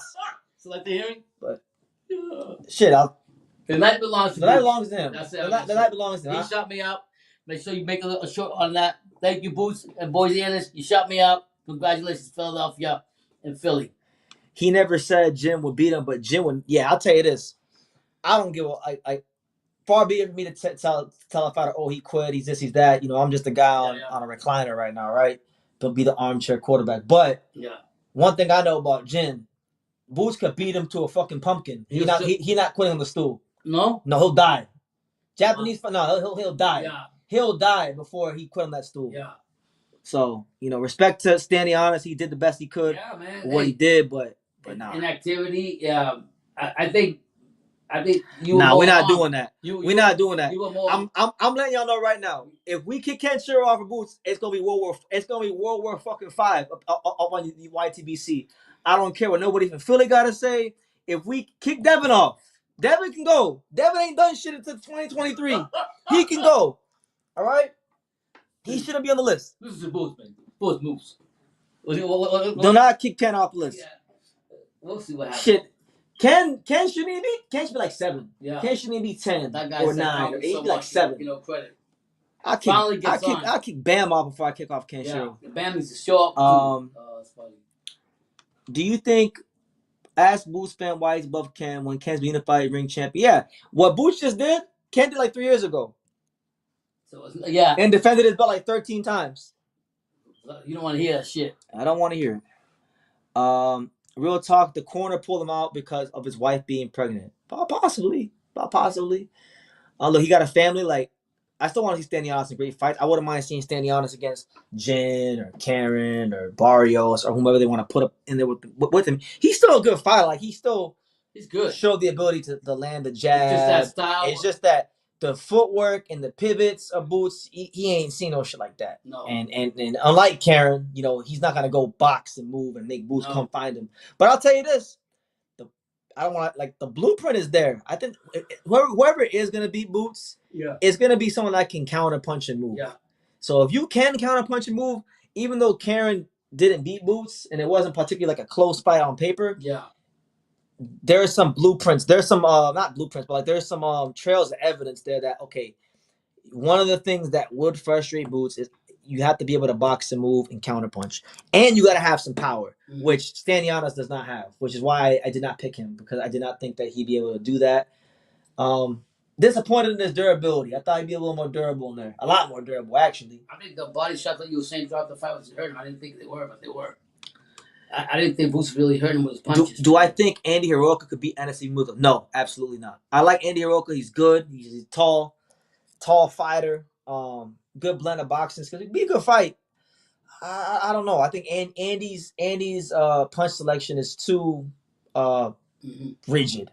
You know, I don't think he's punch like he don't got that get out of jail free card. He don't got that like one punch, you know, knockout to get him out of there. And I don't think he'll box Boots, but it could be a good fight. We'll see how Andy develops if he does decide to move up. MEZBX says Brian Noman's defense is too leaky to fuck with. Possibly. Your probably is at this point. But again, if he's durable enough and he can land his shit on Boots, shit. Yeah. Listen, Stanionis is a heavy-handed puncher. Brian Noman's a bit more. His punch getting pointed at point be a little bit faster. Yeah. So if you land that shot that Boots don't see, listen, he punching harder than Stanionis. So I think for that reason it's an exciting fight. But I would still like to see Brian Noman from giving a best chance to win. He should probably take another fight. Jin versus Stanionis would be a great. Oh my God, Jin versus Stanionis would feed families. That'd be. Listen, Jin versus just about anybody just because he has no defense and he punches hard. Like that. That's gonna be a great fight. He comes in. But if you want to be champion, he got to clean his defense up. But yeah, Boots, man, this is what we asked for. Like people were like, MEZBX was still here. He was wondering why we were like talking about Raymond Ford. Yeah. Why he's here? Like Raymond Ford, good performance, but like this is what you were looking for. Boots, just those. You've seen it, man. Like he's not throwing everything hard, so he's opening up shots to the body. He sits down a little bit lower. The body shots. I mean, he was just really, just tactically brilliant. Like tactically brilliant. If you're an aggressive fighter and you come bring the fight to Boots, you better have some serious artillery and you better be willing to walk through fire. Because if not, leave the kids at home. Boots gonna rearrange your face and your esophagus and all that shit. Jesus. You gotta. I think to beat Boots, you gotta know how to box and move. If you can't box and move, if you can't counter punch, if you ain't got no firepower behind them counter punches, and you gotta cooked. Like Karen with the Karen fight, it really showed that if you can move like a boxer, you're gonna make it difficult for Boots to land the shots. But if you stand in the middle, you have that predictable attack that you have just come forward and like Stanionis had tonight. Forget about it. He's gonna cherry pick the tree. And hit everything. My man TSMR, he's trying to start World War III. He says, I think Jim will stop Boots at 8 to 9 rounds. Yeah. Tell him. So it's not Haro? I don't know if he's talking about Boots or Stanionis, but he said him. So I'm gonna take it as he said Boots. Yeah. Do I watch UFC? Absolutely not. Hell no. Straight boxing. Just straight boxing over here. I know. Was it Volkanovski? Who's fighting today? I don't know who's fighting today. Someone fighting today in UFC. That just shows you guys how little I know about UFC. I don't know who's fighting today. BT, who do you think is next to Boots? Haney versus Garcia winner, Lewis Crocker, or Santion? I think it'll be Giashov. None. My answer to that question is neither. Who's got the other belt? Giashov. Barrios, and Norman. That's it. So he's got to finish business with them. I think because look, I don't think Brian Nolan's gonna fight him.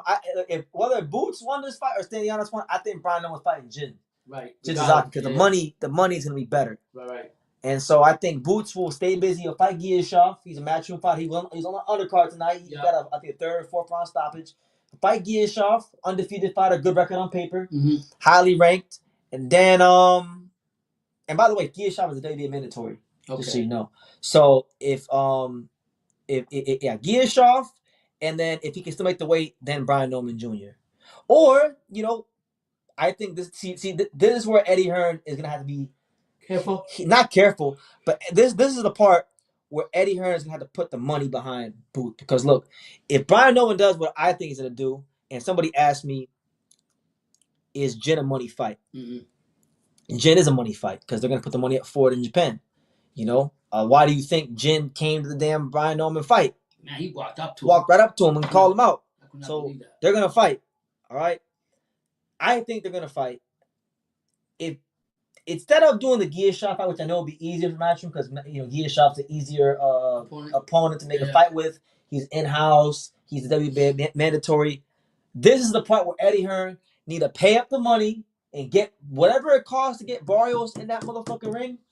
You get Barrios in that ring to get that belt. You get Barrios in that ring to get the WBC belt, so that Boots has the leverage when he goes into the Norman negotiations. If Norman still has the belt, because who knows? Who knows? Listen, who knows? Right. He may go to Japan and Jim might bite down and hit him with one of them left hooks. Yeah. And then look, we might have Philadelphia versus Japan again for undisputed. We might have Boots versus Jim.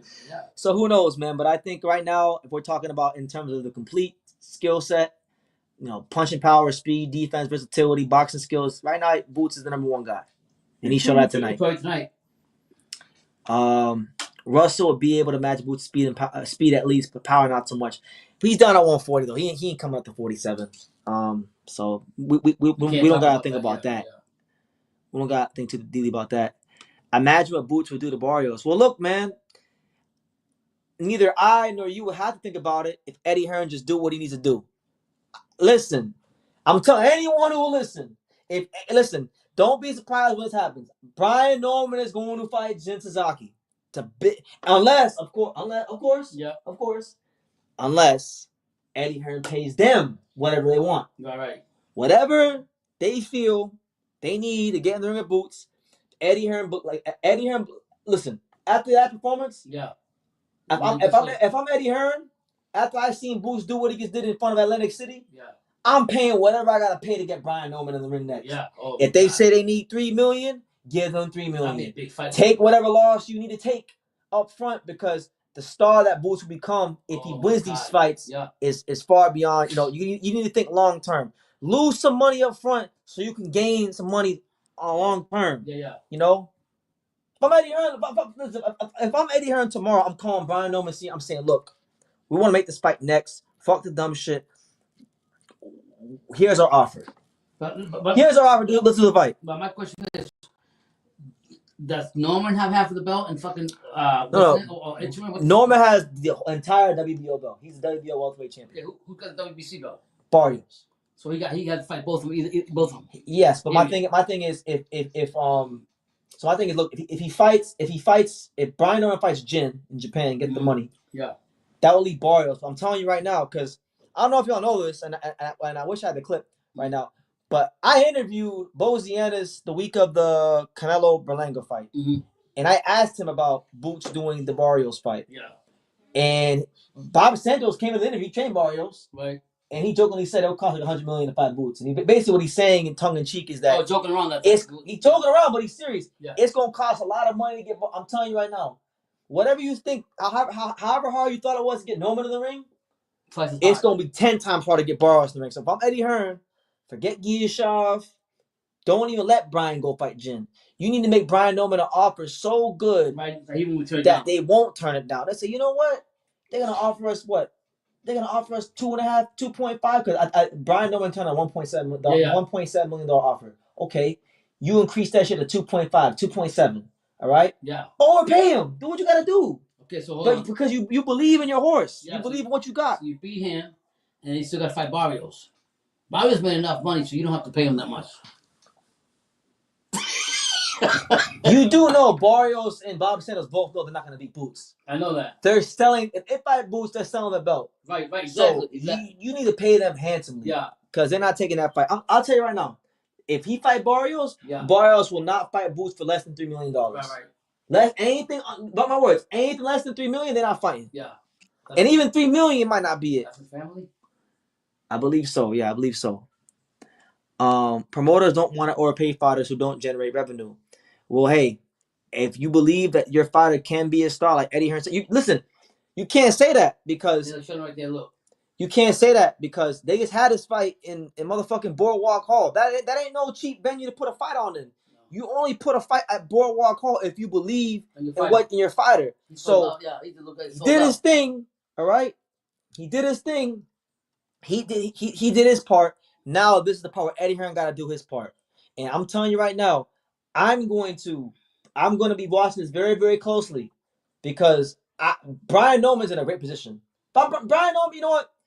I gotta give Brian Noman people some credit because I criticized him. I said they're gonna. He's in a great position right now. Yeah, because if he fights Boots, now that fight is bigger. Because when they would have fought initially, it would have just been what a 2 belt unification. Right. Now it's a 3 belt unification with the Ring Magazine title, with both of them having better performances and their stock going up. Right. So now instead of 1.7, that fight's now for Norman. Yeah. That's a $2 million fight or higher. Wow.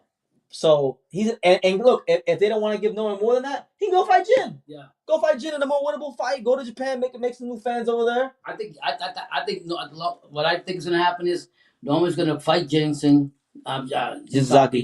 and then he'll come back and deal with this other stuff. Yeah. So that way he makes more money from the Jinzaki fight. And then he can come and he better make sure he win the Jinzaki fight. I'll tell you that right now. No, he better make sure he don't caught that damn left hook from Jin. Yeah. Otherwise, it's gonna be Japan versus Philadelphia for undisputed again. So I mean, that's right now.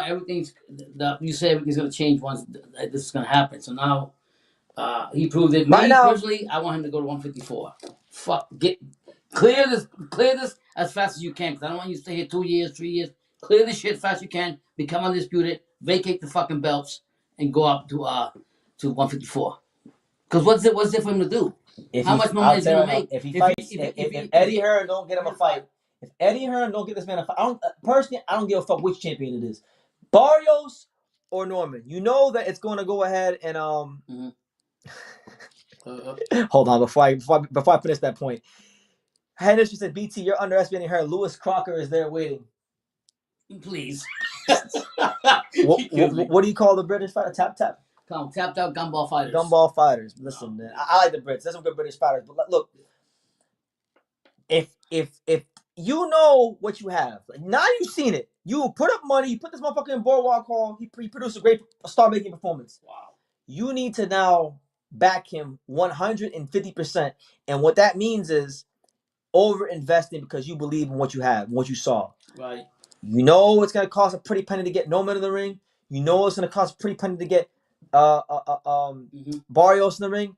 You know Boots is big. Yeah. He can be wagering any fight now. You don't got time to waste with the Lewis Crocker and Giashoffs of the world. Get right to it. Pay the money. File your exemptions. Do what needs to be done. Do right by him because in that ring tonight, Boots did right by you. Yeah. No? So now, let's go and see what's up. I mean, for me, I'm happy for Boots. He got unified, but I want to see him go. Alex says, or Norman won't get the money at Boots. Then what will happen? Brian Noman is fine. My thing is people understand. Brian Noman is fine regardless. Look, if Brian goes to Japan and fights Jin and wins, he's now going to have international fan base. He's going to have, like, value going to be higher than ever. He's going there and beat Jin. Right. Then, like, Brian, in my opinion, like, this is my because I don't got no dog in the race. Yeah. But from a manager's standpoint, commercially, of course, it'll be best if Brian would fight Boots. I think that's commercially that's the best fight in the division that could be made in America. Mm-hmm. But if Boots leaves, then Brian will just have a fan base in Japan. He'll have 2 title defenses. He'll be 24 years old, and he can just rule over the division. Mm-hmm. He's good regardless. Yep. And eventually, like it does in every other weight class, dudes will emerge. Yep. That's how it's gonna go. Yep. We're wasting time talking about Norman. He's never gonna fight Boots. I don't agree with that. I don't agree with that. Well, regardless, we were talking about the hypothetical that might happen and might not happen. We don't know ourselves. I mean, I'll tell you this: the best case scenario is that Boots gets one of the champions, Barrios and or Brian Norman Jr. What I'm expecting is gonna happen is he probably fights Giashoff, which it's not a bad fight, but considering that Boots is big and you don't know when he's gonna be weight drained, it's a waste of time. Right. The worst case scenario, as Hand History eloquently pointed out, is him fighting Lewis Crocker. I'm telling you right now, I'm saying it right here in front of all the loyal viewers here on True School Sports. Holy shit. If Boots fights fucking Lewis Crocker, or you know what, I'll even say it because they just put it on the screen. If they make Boots versus Josh Taylor, I'm gonna be very upset. Eddie, don't mess this man's career up. You already had a Demetrius Andre situation. Let's not have it happen again. No. All right. Money Motivated said, did Boots call out Norman? No. He didn't call anybody. He was gonna say something, but then he was like, "No, let me talk to my father and my team." Yep.